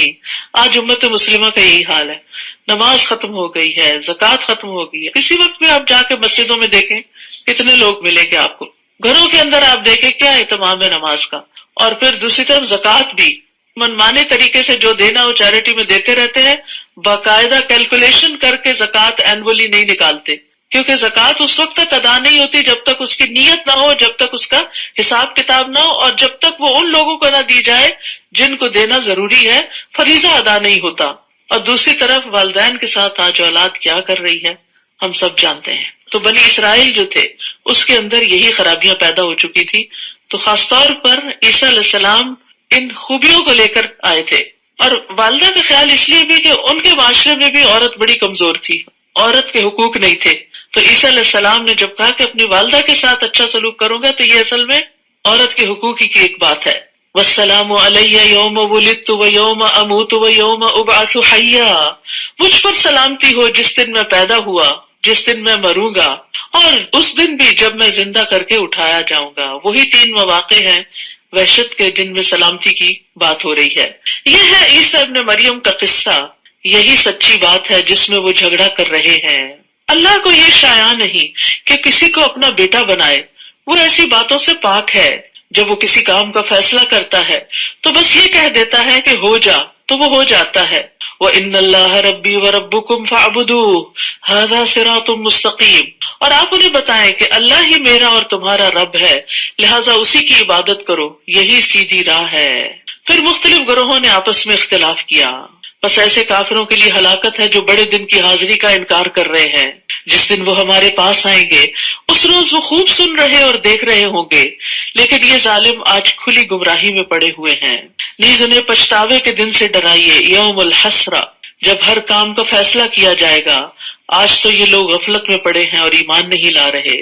حسرت کہتے ہیں شدید ترین ندامت کو، اور ایسی چیز پہ مر مٹنا جو انسان سے چھوٹ گئی ہو اور اسے پکڑنا ممکن نہ ہو، کوئی اپرچونٹی ہاتھ سے نکل جائے، کوئی بہت قیمتی چیز اس سے فوت ہو جائے۔ تو قیامت کے دن کو یوم الحسرہ اس لیے کہا گیا کہ اس دن سب اپنی کوتاہیوں پر سخت نادم ہوں گے، حتیٰ کہ مومن بھی نادم ہوں گے، کہ اس دن انسان سوچے گا کہ میں نے اپنا فلاں وقت کیوں ضائع کیا، میں اس کام میں کیوں پڑی رہی، میں نے زیادہ بہتر طریقہ زندگی کیوں نہ اختیار کیا۔ یاد رکھیے، ہر وہ جگہ جہاں اللہ کا ذکر نہ کیا جائے وہ انسان کے لیے قیامت کے دن باعث حسرت ہوگی۔ رسول اللہ صلی اللہ علیہ وسلم نے فرمایا، جو لوگ کسی جگہ پر مجلس کریں لیکن اس میں اللہ کا ذکر نہ کریں، وہ ان کے لیے قیامت کے دن باعث حسرت ہوگی۔ اور جو آدمی کسی رستے پر چلتے ہوئے اللہ کا ذکر نہ کرے، گاڑی چلاتے ہوئے اگر ذکر نہیں کرے، وہ چلنا بھی قیامت کے دن اس کے لیے باعث حسرت ہوگا۔ اور جو آدمی اپنے بستر پر آئے یعنی سونے کے لیے، لیکن وہ وہاں اللہ کا ذکر نہ کرے، تو وہ سونا بھی اس کے لیے باعث حسرت ہوگا۔ لیکن اس کے برعکس جو ذکر کر کے سوتا ہے اور وضو کی حالت میں سوتا ہے، اس کی ساری رات عبادت میں لکھی جاتی ہے۔ بلا شبہ ہم ہی زمین اور اس پر موجودہ سب چیزوں کے وارث ہوں گے، اور انہیں ہمارے ہی ہاں لوٹ کر آنا ہے۔ اور اس کتاب میں سیدنا ابراہیم کا قصہ بیان کیجئے۔ بلا شبہ وہ راست باز انسان اور ایک نبی تھے، بڑے سچے انسان تھے، صدیق۔ صدیق اس کو کہتے ہیں جو سچ بولنے والا ہو اور سچ پہ قائم رہنے والا ہو، اور اس لیے بھی صدیق کہا جاتا ہے کہ وہ اللہ کی وحدانیت کی، رسولوں کی، قیامت کی، اللہ تعالیٰ کے احکامات کی تصدیق کرتا ہے۔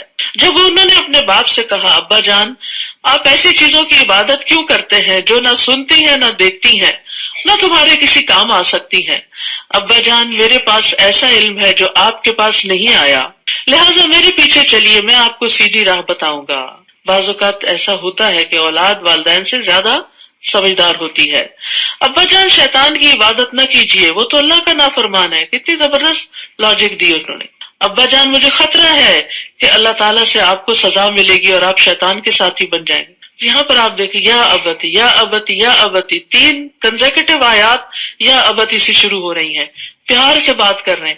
والدین کو بھی اگر کچھ سمجھانا ہو تو پیار اور محبت سے سمجھائیں، چاہے وہ کافر ہی کیوں نہ ہو، چاہے وہ کتنا بھی بڑے مجرم کیوں نہ ہو، لیکن ان کے ساتھ بات کرتے ہوئے ادب لازم ہے۔ باپ نے جواب دیا، ابراہیم کیا تو میرے معبودوں سے برگشتہ ہو گیا؟ اگر تو اس کام سے باز نہ آیا تو میں تجھے سنسار کر دوں گا، اور بہتر یہ ہے کہ تو ایک طویل مدت تک کے لیے میری آنکھوں سے دور چلا جا، نکل جاؤ یہاں سے۔ گھر سے کک آؤٹ کر دیا۔ ابراہیم نے جواب دیا، ابا جان آپ پر سلام ہو، میں اپنے رب سے آپ کے لیے بخشش کی دعا کروں گا، بلا شبہ میرا رب مجھ پر مہربان ہے۔ میں آپ لوگوں کو بھی چھوڑے جا رہا ہوں اور ان کو بھی جنہیں تم لوگ اللہ کے سوا پکارتے ہو، میں تو اپنے رب ہی کو پکاروں گا، مجھے امید ہے کہ میں اپنے رب کو پکار کر کبھی محروم نہ رہوں گا۔ وہی امید والی بات جو زکریا علیہ السلام کے اندر تھی، اللہ اکون بدعاء ربی شقیہ، رب سننے والا ہے، کوئی نا امیدی نہیں، مایوسی نہیں۔ پھر جب ابراہیم علیہ السلام ان لوگوں کو چھوڑ کر ہجرت کر گئے اور ان چیزوں کو بھی جنہیں وہ لوگ اللہ کے سوا پوچھتے تھے انہیں بھی چھوڑ دیا، تو ہم نے انہیں اسحاق عطا کیا اور اس کے بعد یعقوب بھی، ان سب کو ہم نے نبی بنایا۔ کس طرح اللہ سبحانہ وتعالیٰ نے کمپنسیٹ کیا، والدین اور رشتہ دار اور ماں باپ اور خاندان اور کنبہ اور قبیلہ اور دوست اور علاقہ، ان سب کا بہترین نعم البدل دیا کہ نیک اولاد دی۔ بعض اوقات انسان ماں باپ کے گھر دکھی ہوتا ہے، آگے اللہ تعالیٰ اس کو سسرال میں بڑے بھاگ لگا دیتا ہے۔ تو انسان کو کبھی مایوس نہیں ہونا چاہیے۔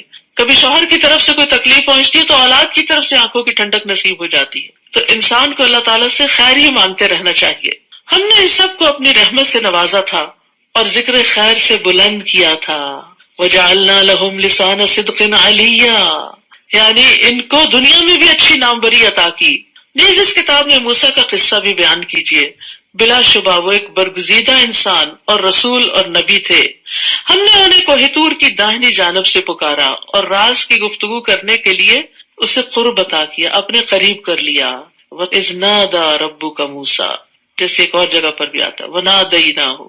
5 آیتوں میں اللہ تعالیٰ نے ندا کے ساتھ اس کلام کو بیان کیا ہے، یعنی اللہ تعالیٰ نے جو کلام کیا آواز کے ساتھ تھا۔ نادینا، نادا، ناداہ، نادیناہ، یہ مختلف آیات میں آتا ہے۔ وَقَرَّبْنَاهُ نَجِيًّا، اور ہم نے اس کو سرگوشیوں کے لیے قریب کر لیا۔ موسیٰ علیہ السلام کو اللہ تعالیٰ کا خاص قرب نصیب ہوا۔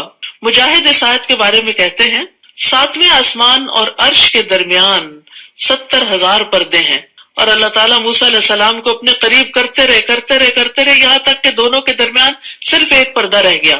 جب اس جگہ دیکھا اور لوح محفوظ پر چلنے والے کلموں کی آواز سنی تو موسیٰ علیہ السلام نے اپنی فرمائش کر دی، ربی ارینی انظر الیک، میرے رب مجھے دکھا کہ میں تجھے دیکھوں۔ تو قال لن ترانی، تو مجھے دیکھ نہیں سکتے۔ یہ تو موسیٰ علیہ السلام کا قرب تھا، لیکن ایک عام انسان کو بھی اللہ کا قرب نصیب ہوتا ہے، وہ کہاں؟ نماز میں، سجدے میں۔ اس لیے سجدہ کرتے ہوئے پیار سے سجدہ کیا کریں کہ آپ رب کے قریب ترین ہیں، اور دل سے دعا مانگا کریں۔ ایک طریقہ جو میں کرتی ہوں وہ یہ کہ جیسے قرآنی اور مسنون دعاؤں کی کتاب میں شروع میں چھوٹی چھوٹی دعائیں لکھی ہوئی نا، اللہم فقہنی فی الدین، چند سیکنڈ لگتے ہیں اس کو پڑھنے میں۔ رب انی لما انزلت الی من خیر فقیر، یا اسی طرح رب اغفر لی وارحمنی، یا کوئی بھی۔ آج کل ماشاءاللہ عام دنوں سے زیادہ سجدے کر رہے ہیں آپ، تو امام کے پیچھے بھی سجدے میں 3 دفعہ سبحان ربی الاعلیٰ پڑھ کے فٹافٹ اپنی دعا کر دی، کیونکہ وہاں پر دعا قبول ہوتی، اور ریپیٹ بھی کر سکتے ہیں۔ 1-2 صفحے یاد تو ہوں گے آپ کو، تو وہ ذرا ایک نظر دیکھ کے تاکہ آپ کو سیکوینس یاد رہے تو آپ ان کو ریپیٹ کرتے رہیں۔ اس طرح انشاءاللہ دعائیں رمضان کی راتوں میں، قیام کے دوران، سجدوں میں آپ مانگ سکیں گے۔ چلے لمبی تو نہیں، اور امام لمبی دعا کا وقت بھی نہیں دیتے، وہ بھی جلدی میں ہوتے ہیں، تو اس میں یہ ہے کہ چھوٹی سی دعا تو مانگی جا سکتی ہے، اور اللہ تعالیٰ اگر وہ قبول کر لے تو پتہ نہیں کتنی خیر اور بلائی کے خزانے آپ کے لیے کھل جائے، اور اس رمضان کے بعد معلوم نہیں اور نیکیوں کی کیسی کیسی اپرچونٹیز آپ کو ملے۔ تو رب کو پکارنا چاہیے اور رب کے قریب جا کے رب سے دعا کرنی چاہیے، یعنی سجدے میں۔ وَوَهَبْنَا لَهُ مِن رَحْمَتِنَا أَخَاهُ هَارُونَ نَبِيًّا، اور اپنی مہربانی سے ان کے بھائی ہارون کو نبی بنا کر اسے مدد کے طور پر دے دیا۔ دلچسپ بات یہ کہ موسیٰ علیہ السلام کی اولاد کا ذکر نہیں ملتا، لیکن ان کے بھائی کا ذکر ملتا ہے۔ تو یہ اللہ کا فیصلہ نا، کسی کو بھائی کی شکل میں سپورٹ ملتی ہے اور کسی کو اولاد کی شکل میں ملتی ہے، تو اس لیے انسان کو کمپیریزن نہیں کرنا چاہیے ہے فلاں کے تو بچے بڑے نیک ہیں، معلوم نہیں آپ کو اللہ تعالیٰ کس نیک انسان کے ساتھ ملا دے کہ وہ آپ کے دین میں آپ کو آگے لے جائے. تو اللہ کے فیصلوں پر راضی رہنا سیکھیں، خوش رہنا سیکھیں. وَاذْكُرْ فِي الْكِتَابِ اسماعیل، نیز اس کتاب میں اسماعیل کا قصہ بیان کیجئے. ابراہیم علیہ السلام کو اللہ تعالیٰ نے اسحاق اور یعقوب علیہ السلام دیے، لیکن اسماعیل علیہ السلام بھی دیے تھے جو حضرت ہاجر سے تھے. ایک بیٹے سے فوراً نبوت چل پڑی، لیکن دوسرے بیٹے سے فوراً نہیں چلی، مگر کئی سو سال کے بعد محمد صلی اللہ علیہ وسلم کی شکل میں عظیم ترین بیٹا عطا کیا. نبی صلی اللہ علیہ وسلم فرماتے تھے نا، میں اپنے باپ ابراہیم کی دعا ہوں، انہوں نے آپ کے لیے دعا کی تھی. تو بعض اوقات ایسا ہوتا ہے کہ ہماری زندگی میں ہماری نسلوں کو بھاگ لگ جاتے ہیں، اور بعض اوقات یہ بھی ہوتا ہے کہ انسان دعائیں مانگتا رہتا ہے، اللہ دعائیں رائے گاہ نہیں کرتا، اور صدیوں بعد کوئی ایسا بچہ اس نسل میں پیدا ہو جاتا ہے جو کسی کی دعا کا نتیجہ ہوتا ہے، وہ بھی صدقہ جاریہ بن جائے گا. تو اس لیے اولاد اور اولادوں کی اولاد کے لیے، جنریشنز کے لیے دعائیں کرتے رہا کریں. اور اگر اپنے بچے اتنے فرما بردار نہیں تو غم نہ کھایا کریں، کوئی پتہ نہیں آئندہ اللہ تعالیٰ آپ کی دعاؤں کو کیا قبولیت کا مقام عطا کرے. نیز اس کتاب میں اسماعیل کا قصہ بیان کیجئے، وہ وعدے کے سچے. دیکھیے کتنی دفعہ قرآن میں وعدے کا ذکر آیا نا. ہم سب کو اس بات کا لحاظ رکھنا چاہیے، کسی سے کچھ کہے تو پھر کر کے دکھائیں. اللہ سے وعدہ کرے، کوئی نظر مانے، منت مانے، یا بندوں کے ساتھ کوئی وعدہ کرے تو اس کو پھر حتی الامکان نبھائیں. تو اللہ تعالیٰ نے ان کے وعدے کی پابندی کی وجہ سے ان کی یہ صفت یہاں بیان کی. اور وہ رسول نبی تھے، اور یہ انبیاء کے اخلاق میں سے ہے. نبی صلی اللہ علیہ وسلم کی خوبی بھی کیا تھی؟ کان صادق الوعد. اور خوبی کیا تھی اسماعیل علیہ السلام کی؟ وہ اپنے گھر والوں کو نماز اور زکوٰۃ کا حکم دیتے تھے. عیسیٰ علیہ السلام نے کہا کہ میں نماز اور زکوٰۃ ادا کرتا ہوں اور والدہ کا فرما بردار ہوں. اور یہاں اسماعیل علیہ السلام نہ صرف یہ کہ خود پڑھتے ہیں بلکہ اپنے بچوں کو بھی اس راہ پہ لگاتے ہیں، اور اپنے رب کے نزدیک ایک پسندیدہ انسان تھے. تو یاد رکھیے رسول اللہ صلی اللہ علیہ وسلم نے فرمایا اپنے بچوں کو نماز پڑھنے کا حکم دو جب وہ 7 سال کے ہو جائیں، اور جب وہ 10 برس کے ہوں تو انہیں ترک نماز پر مارو اور ان کے بستر آپس میں جدا کر دو، یعنی 10 سال میں پھر نو ایکسکیوز. نیز اس کتاب میں ادریس کا بھی ذکر کیجئے، وہ ایک راست باز انسان اور نبی تھے. یہاں سچائی کا ذکر کیا گیا، اور یہ سچائی بات کی بھی ہوتی ہے اور وعدے کی بھی ہوتی ہے. وَرَفَعْنَاهُ مَكَانًا عَلِيًّا، اور ہم نے انہیں بلند مقام پر اٹھا لیا تھا. یہ وہ انبیاء ہیں جن پر اللہ نے انعام کیا تھا. وہ آدم کی اولاد سے اور ان لوگوں سے تھے جنہیں ہم نے نوح کے ساتھ کشتی میں سوار کیا تھا، اور ابراہیم اور اسرائیل کی اولاد سے یعنی یعقوب علیہ السلام کی اولاد سے تھے، اور ان لوگوں سے تھے جنہیں ہم نے ہدایت عطا کی تھی اور برگزیدہ کیا تھا. جب انہیں اللہ تعالیٰ کی آیات سنائی جاتی تو وہ روتے ہوئے سجدے میں گر جاتے، یعنی آیات سن کر ان کے دل پر ایسی کیفیت طاری ہو جاتی تھی. لیکن یہ کیفیت اسی پہ ہو سکتی ہے جس کو قرآن سمجھ آتا ہو. پھر ان کے بعد ان کی نالائق اولاد ان کی جانشین بنی جنہوں نے نماز کو ضائع کر دیا. تو نالائق اولاد کون سی ہوتی ہے؟ جو نماز چھوڑ دے اور اپنی خواہشات کے پیچھے لگ گئے. دنیا دنیا دنیا، وہ عنقریب گمراہی کے انجام سے دوچار ہوں گے. فسوف یلقون غیا. ابن مسعود کہتے ہیں کہ غی جہنم کی ایک وادی ہے جس کی گہرائی بہت لمبی اور اس کی خوراک بہت بری ہے. جو نماز نہیں پڑھیں گے ان کو وہاں ٹھکانہ ملے گا. تو انسان کو اپنی نماز کی وقتاً فوقتاً دیکھ بھال کرتے رہنا چاہیے، کیونکہ نماز کو ضائع کرنا دین کو ضائع کرنا ہے. اور اس میں نماز کو یا تو پڑھنا ہی نہ، یہ بھی ضائع کرنا ہے، یا پڑھنا تو لیٹ کر کے پڑھنا، یہ بھی ضائع کرنا ہے. لوگوں نے ابن مسعود سے پوچھا کہ نماز کو ضائع کرنے کا مطلب کیا ہے؟ تو انہوں نے کہا اس سے مراد ہے نماز کو اتنی دیر سے پڑھنا کہ اصل وقت ہی نکل جائے. لوگوں نے کہا ہم یہ سمجھتے تھے کہ نماز کو چھوڑنا اسے ترک کرنا ہے. انہوں نے کہا اگر وہ نماز چھوڑ دیتے تو کافر ہو جاتے. یہ ابن مسعود کا کہنا ہے. صحابہ نمازوں کو ضائع ہوتے دیکھ کر رویا کرتے تھے. امام زہری کہتے ہیں کہ میں دمشق میں انس بن مالک کی خدمت میں گیا. آپ اس وقت رو رہے تھے. میں نے عرض کیا آپ کیوں رو رہے ہیں؟ انہوں نے فرمایا اب میں اس نماز کے علاوہ نبی صلی اللہ علیہ وسلم کے دور کی کوئی چیز نہیں پاتا، اور اب اس نماز کو بھی ضائع کر دیا گیا، یعنی اس کو تاخیر سے پڑھتے ہیں. وہ لیٹ پڑھنے پر رو رہے تھے، لیکن جو پڑھے ہی نہ ان کی موت کا منظر کیا ہے؟ وَالْتَفَّتِ السَّاقُ بِالسَّاقِ إِلَىٰ رَبِّكَ يَوْمَئِذٍ الْمَسَاقُ فَلَا صَدَّقَ وَلَا صَلَّىٰ وَلَٰكِنْ كَذَّبَ وَتَوَلَّىٰ. اور پنڈلی کے ساتھ پنڈلی لپٹ جائے گی، یعنی موت کا وقت جب آئے گا اس دن تیرے رب کی طرف روانگی ہے، نہ اس نے تصدیق کی نہ نماز ادا کی، لیکن جھٹلایا اور منہ پھیرا۔ اور یاد رکھیے وہ حدیث نبی صلی اللہ علیہ وسلم کا خواب جس میں ایک شخص کا سر پتھر سے کچلا جا رہا تھا، جو قرآن کا حافظ تھا لیکن قرآن سے غافل ہو گیا اور فرض نماز پڑھے بغیر سو جاتا تھا، یعنی نمازوں کی کوئی پرواہ نہیں۔ الا من تاب وآمن وعمل صالحا فاولئک يدخلون الجنة ولا يظلمون شیئا، البتہ ان میں سے جس نے توبہ کر لی، ایمان لے آیا اور اچھے عمل کیے تو ایسے لوگ جنت میں داخل ہوں گے اور ان کی ذرہ برابر حق تلفی نہ ہوگی، ساری محنتوں کا پورا پورا بدلہ دیا جائے گا۔ وہ جنت ایسے ہمیشہ رہنے والے باغات ہیں جن کا اللہ نے اپنے بندوں سے وعدہ کر رکھا ہے اور انہیں کسی نے دیکھا نہیں، بلا شبہ اس کا وعدہ پیش آ کر رہے گا۔ اللہم انا نسألک الجنہ۔ اس جنت میں وہ امن اور سلامتی کی باتوں کے علاوہ کوئی بےہودہ بات نہ سنیں گے۔ یہ بڑی خوبصورتی ہے جنت کی کہ فضول لغو بیکار گفتگو وہاں نہیں ہوگی، وہاں انہیں صبح و شام ان کا رزق ملتا رہے گا۔ یہ ہے وہ جنت جس کا وارث ہم اپنے بندوں میں سے اس کو بنائیں گے من کان تقیا، جو متقی ہوگا، پرہیزگار ہوگا، گناہوں سے بچنے والا ہوگا۔ اور اے نبی صلی اللہ علیہ وسلم، ہم فرشتے آپ کے رب کے حکم کے بغیر نازل نہیں ہوا کرتے، جو کچھ ہمارے سامنے ہے اور جو ہمارے پیچھے ہے اور جو ان کے درمیان ہے سب اسی کا ہے، اور آپ کا رب بھولنے والا نہیں۔ وہ آسمانوں اور زمین اور جو کچھ ان کے درمیان ہے سب چیزوں کا مالک ہے، لہٰذا اسی کی بندگی کیجیے اور اسی کی بندگی پر ڈٹ جائیے۔ کیا آپ کوئی اور بھی اس کا ہم نام جانتے ہیں؟ حل تعلم لہ سمیہ، یاد رکھیے اللہ نام صرف اللہ ہی کا ہے، کسی اور کا نہیں ہے۔ تو یہاں دو باتوں کا حکم ہے، فَاعْبُدْهُ وَاسْتَبِرْ لِعِبَادَتِهِ، تو عبادت صبر اور مجاہدے کی محتاج ہے، یعنی عبادت کے لیے صبر بھی چاہیے ہوتا ہے اور محنت بھی چاہیے ہوتی، اور انسان کو اپنے نفس کو پھر اس پر لانا پڑتا ہے، محنت کرنی پڑتی ہے۔ وَيَقُولُ الْإِنسَانُ أَإِذَا مَا مِتُّ لَسَوْفَ أُخْرَجُ حَيًّا، انسان یہ کہتا ہے کہ جب میں مر جاؤں گا تو کیا پھر سے زندہ کر کے قبر سے نکال لایا جاؤں گا؟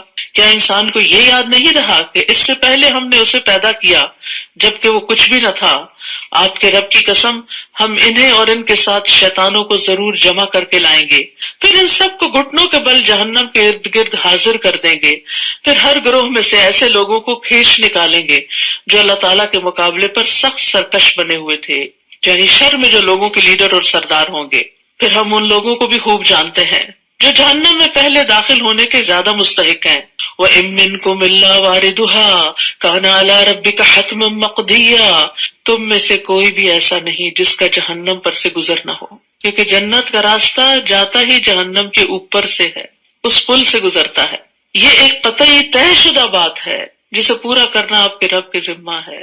عبداللہ بن مسعود اس آیت کی تفسیر میں فرماتے ہیں کہ رسول اللہ صلی اللہ علیہ وسلم نے فرمایا تمام انسان جہنم کے اوپر سے گزریں گے، پھر بعد میں اپنے اعمال کے مطابق وہاں سے نکلیں گے، یعنی وہاں کچھ لوگ دوڑتے ہوئے گزریں گے، کچھ چلتے ہوئے، کچھ گھسٹتے ہوئے، کچھ گھٹنوں کے بل رینگتے ہوئے، اور کوئی نیچے گر جائے گا اور پھر وہاں سے نکالا جائے گا۔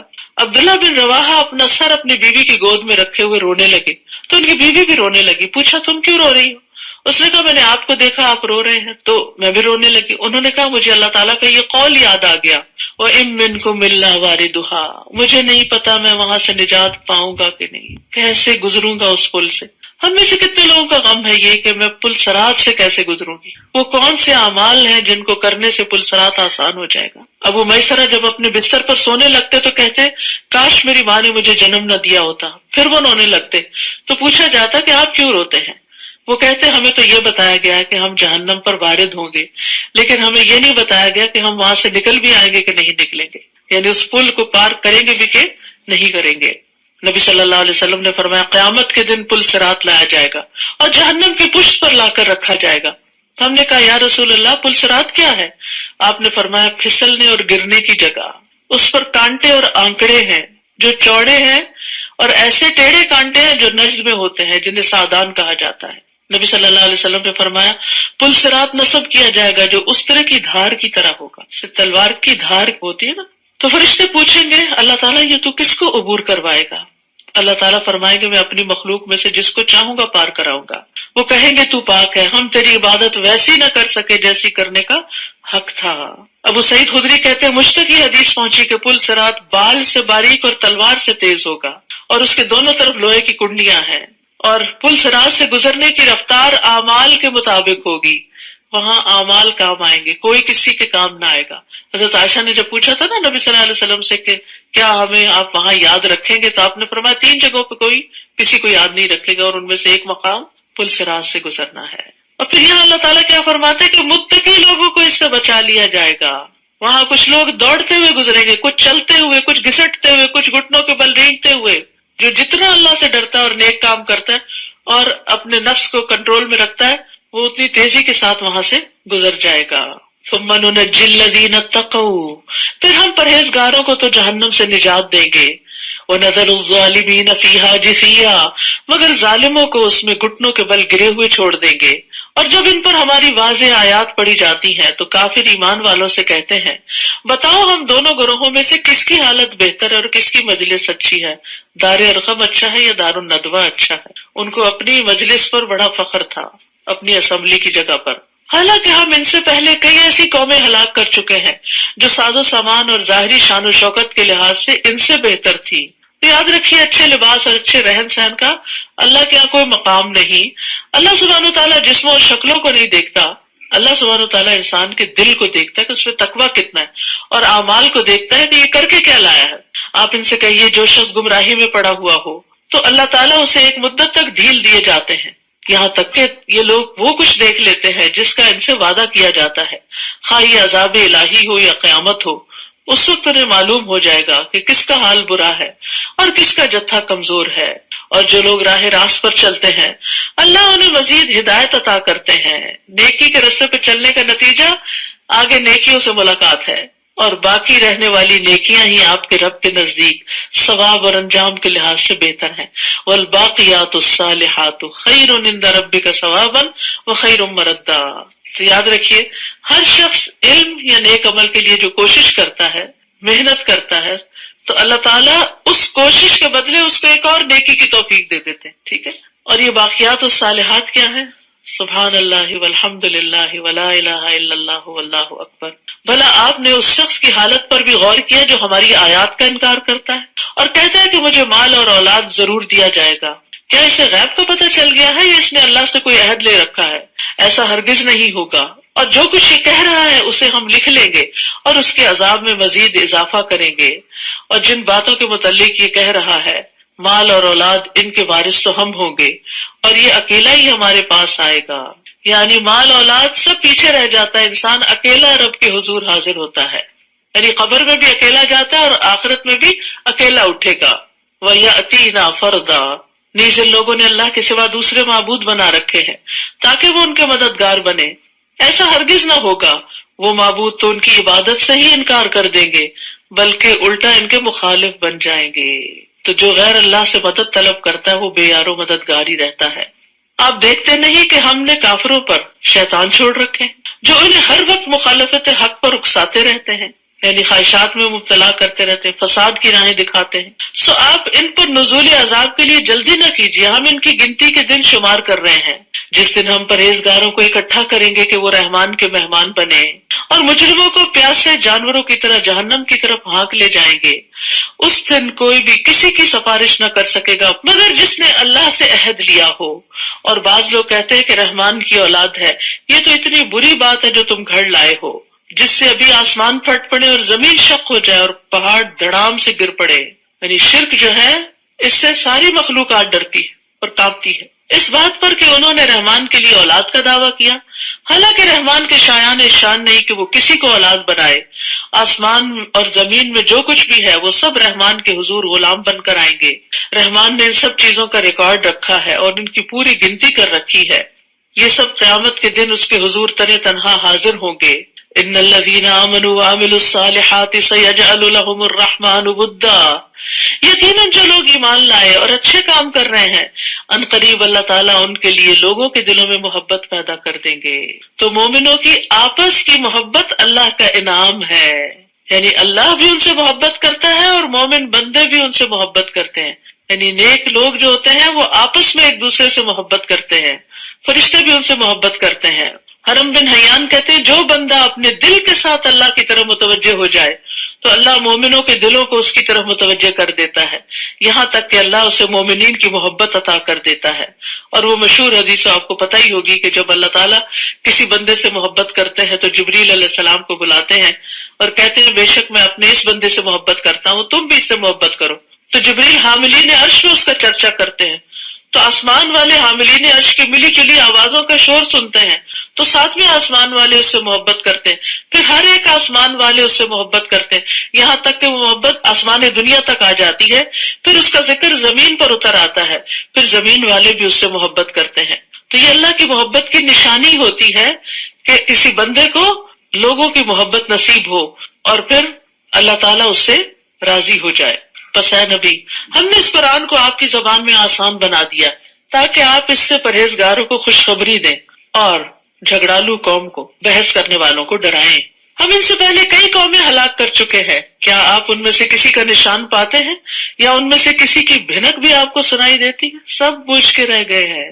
سورۃ طٰہٰ ما انزلنا علیک القرآن لتشقیٰ، طٰہٰ، ہم نے یہ قرآن آپ پر اس لیے نازل نہیں کیا کہ آپ مشقت میں پڑ جائیں، الا تذکرۃ لمن یخشیٰ، یہ تو ہر اس شخص کے لیے نصیحت ہے جو اللہ سے ڈرتا ہے، جس سے اس کا دل نرم ہو جاتا ہے۔ نصیحت وہ ہوتی ہے جسے سن کر دل نرم ہو جائے اور انسان اللہ کے حکم پر عمل کرنے لگے، اور ڈرنے والے یہ نصیحت قبول کرتے ہیں۔ یہ اس رب کی طرف سے نازل ہوا ہے جس نے زمین اور بلند آسمانوں کو پیدا کیا، رحمان اپنے عرش پر قرار پکڑا ہے۔ جو کچھ آسمانوں میں ہے اور جو کچھ زمین میں ہے اور جو کچھ ان دونوں کے درمیان ہے اور جو کچھ زمین کی انتہائی گہرائی میں ہے، سب چیزوں کا وہی مالک ہے۔ اگر آپ بلند آواز سے بات کریں تو وہ تو چپکے سے کہی ہوئی بات بلکہ اس سے بھی خفی تر بات کو جانتا ہے۔ اللہ کے سوا کوئی الہ نہیں، اس کے سارے ہی نام اچھے ہیں، لہ الاسماء الحسنی۔ اور کیا آپ کو موسیٰ کی خبر بھی پہنچی ہے؟ جب اس نے آگ دیکھی تو اپنے گھر والوں سے کہا ٹھہرو۔ یہ واقعہ مصر سے واپسی پر پیش آیا تھا۔ کہا ٹھہرو، مجھے آگ نظر آئی ہے، شاید میں وہاں سے آپ کے لیے کوئی انگارہ لا سکوں یا مجھے وہاں سے راہ کا ہی پتہ چل جائے۔ جب وہ وہاں پہنچے تو اسے آواز آئی، اے موسیٰ، میں تمہارا رب ہوں، اس وقت تم طوا کے مقدس میدان میں ہو، لہٰذا جوتے اتار لو، اور میں نے تمہیں نبوت کے لیے چن لیا ہے، لہٰذا جو وحی کی جاتی ہے اسے غور سے سنو۔ بے شک میں ہی ہوں اللہ، میرے سوا کوئی الہ نہیں، لہٰذا میری ہی عبادت کرو اور میری یاد کے لیے نماز قائم کرو۔ یہ تھا پہلا پیغام جو موسیٰ علیہ السلام کو نبوت کے بعد دیا گیا، اللہ ہی کی عبادت، اور ہر پیغمبر نے پھر اپنی قوم کو یہی میسج دیا۔ اور نماز کی اہمیت بھی یہاں سے پتہ چلتی ہے کہ عبادت میں سب سے پہلی عبادت توحید کے بعد نماز کا قائم کرنا ہے۔ قیامت یقیناً آنے والی ہے، میں اسے ظاہر کرنے ہی والا ہوں تاکہ ہر شخص اپنی کوشش کا بدلہ پائے، یہ ہے مقصد قیامت آنے کا۔ لہٰذا جو شخص قیامت پر ایمان نہیں لاتا اور اپنی خواہش کے پیچھے لگا ہوا ہے، وہ تمہیں قیامت کے ذکر سے روک نہ دے ورنہ تم بھی ہلاک ہو جاؤ گے۔ اب دیکھیے کہ لوگوں کو قیامت کا تذکرہ پسند نہیں، موت کا ذکر پسند نہیں ہوتا، وہ کہتے ہیں یہ باتیں روز نہ کیا کرو۔ نہیں، یہ کرنے کی باتیں ہوتی ہیں، اپنی اولاد سے بھی، گھر والوں سے بھی، خود اپنے آپ کو بھی سنانے کی، کیونکہ یہ تو یقینی حقیقت ہے۔ اور اے موسیٰ، یہ تمہارے داہنے ہاتھ میں کیا ہے؟ وہ لاٹھی تھی، عصا تھا موسیٰ کا، جس کے بارے میں اللہ تعالیٰ نے پوچھا، اور پوچھا اس لیے تاکہ وہ متوجہ ہو، اس کی امپورٹنس جانے۔ موسیٰ نے جواب دیا، یہ میری لاٹھی ہے، میں اس پر ٹیک لگاتا ہوں اور اپنی بکریوں کے لیے پتے جھاڑتا ہوں، علاوہ ازیں میرے لیے اس میں اور بھی کئی فوائد ہیں۔ اللہ تعالیٰ نے فرمایا، موسیٰ اسے زمین پہ ڈال دو۔ وہ فائدے بتا رہے، اللہ تعالیٰ کا حکم آ گیا، نیچے پھینک دو، اور اس میں حکمت تھی۔ پھر جب موسیٰ نے اسے زمین پر پھینکا تو یکدم وہ سانپ بن کر دوڑنے لگا۔ اللہ تعالیٰ نے فرمایا، اسے پکڑو اور ڈرو نہیں، ہم جلد ہی اسے اس کی پہلی حالت پر لے آئیں گے، اور ذرا اپنا ہاتھ اپنی بغل میں دباؤ، یہ بغیر کسی تکلیف کے چمکتا ہوا نکلے گا۔ یہ دوسری نشانی ہے، یہ اس لیے کہ ہم تمہیں اپنی بڑی بڑی نشانیاں دکھلانے والے ہیں، ابھی تو آغاز ہے۔ اب تم فرعون کے پاس جاؤ کہ وہ سرکش ہو گیا ہے۔ موسیٰ علیہ السلام نے عرض کیا، رب اشرح لی صدری، اے میرے رب میرا سینہ کھول دے۔ جب سینہ کھل جاتا ہے، شرح صدر ہو جاتا ہے، قبول کرنا بڑا آسان ہوتا ہے، اور انسان کا دل بڑا ہو جاتا ہے۔ یعنی صرف یہ مطلب نہیں ہوتا کہ ٹیکسٹ مجھے سمجھ آ جائے، اس کا مطلب ہوتا ہے کہ میرے یقین میں اضافہ ہو، میرے ایمان میں اضافہ ہو، اور میری بزدلی ختم ہو، میرا اللہ پہ بھروسہ زیادہ ہو، اور جو بھی کوئی کام آپ کرنے جا رہے ہیں اس کو آپ بہترین طریقے سے کر سکیں. چاہے آپ کوئی رشتہ ہی لینے جا رہے ہو تو رب اشرح لی صدری، اللہ میرا سینہ کھول دے، مجھے صحیح بات سجا دے. یسر لی امری واحلل عقدۃ من لسانی، کمیونیکیشن آسان ہو. یفقہوا قولی، جو میں کہنا چاہ رہا ہوں ان دوسروں کو سمجھ آ جائے. بہت دفعہ مس کمیونیکیشن، لیک آف انڈرسٹینڈنگ فساد کا باعث بن جاتی. آپ کچھ کہہ رہے ہیں دوسرا کچھ اور سمجھ رہے ہیں، آپ بات شروع ہی کر رہے ہیں دوسرا بھڑک کے اٹھ رہے ہیں. تو ہو سکتا ہے کہ آپ کے کہنے کے انداز میں کوئی ایسی چیز ہو کہ جس سے دوسرا اوفینڈ ہو گیا ہو، تو دوسرا اس کو اپنے لیے اوفینس سمجھ رہا ہو. تو انسان کو ہر موقع پر یہ دعا بڑا فائدہ دیتی ہے. وَيَسِّرْ لِي أَمْرِي، اور میرے لیے میرا کام آسان بنا دے. وَاحْلُلْ عُقْدَةً مِّن لِّسَانِي، اور میری زبان سے لکنت کی گرہ کھول دے جو موسیٰ علیہ السلام کو لاحق تھی. یفقہوا قولی، تاکہ لوگ میری بات سمجھ سکیں. وَاجْعَل لِّي وَزِیرًا مِّنْ أَہْلِی، اور میرے لیے میرے خاندان میں سے ایک مددگار مقرر کر دے. ہارون اخی، ہارون کو جو میرا بھائی ہے. اشدد بہ ازری، اس سے میری کمر کو مضبوط کر. واشرکہ فی امری، اور اسے میرے کام میں شریک کر. یہ ہے شرح صدر کہ دوسروں کو کام میں شریک کر لینا، دوسروں سے کام لے لینا، دوسروں کو اپنا مددگار بنا لینا. کہیں نسبحک کثیرا، تاکہ ہم تیری تسبیح بیان کریں. ونذکرک کثیرا، اور خوب خوب تیرا ذکر کریں. انک کنت بنا بصیرا، بلا شبہ تو ہر آن ہمیں دیکھ رہا ہے. قال قد اوتیت سؤلک یا موسیٰ، اللہ تعالیٰ نے فرمایا موسیٰ جو کچھ تم نے مانگا وہ تمہیں دے دیا گیا، ساری دعائیں قبول ہو گئیں. سبحان اللہ. اور ہم نے تم پر ایک اور مرتبہ بھی احسان کیا تھا.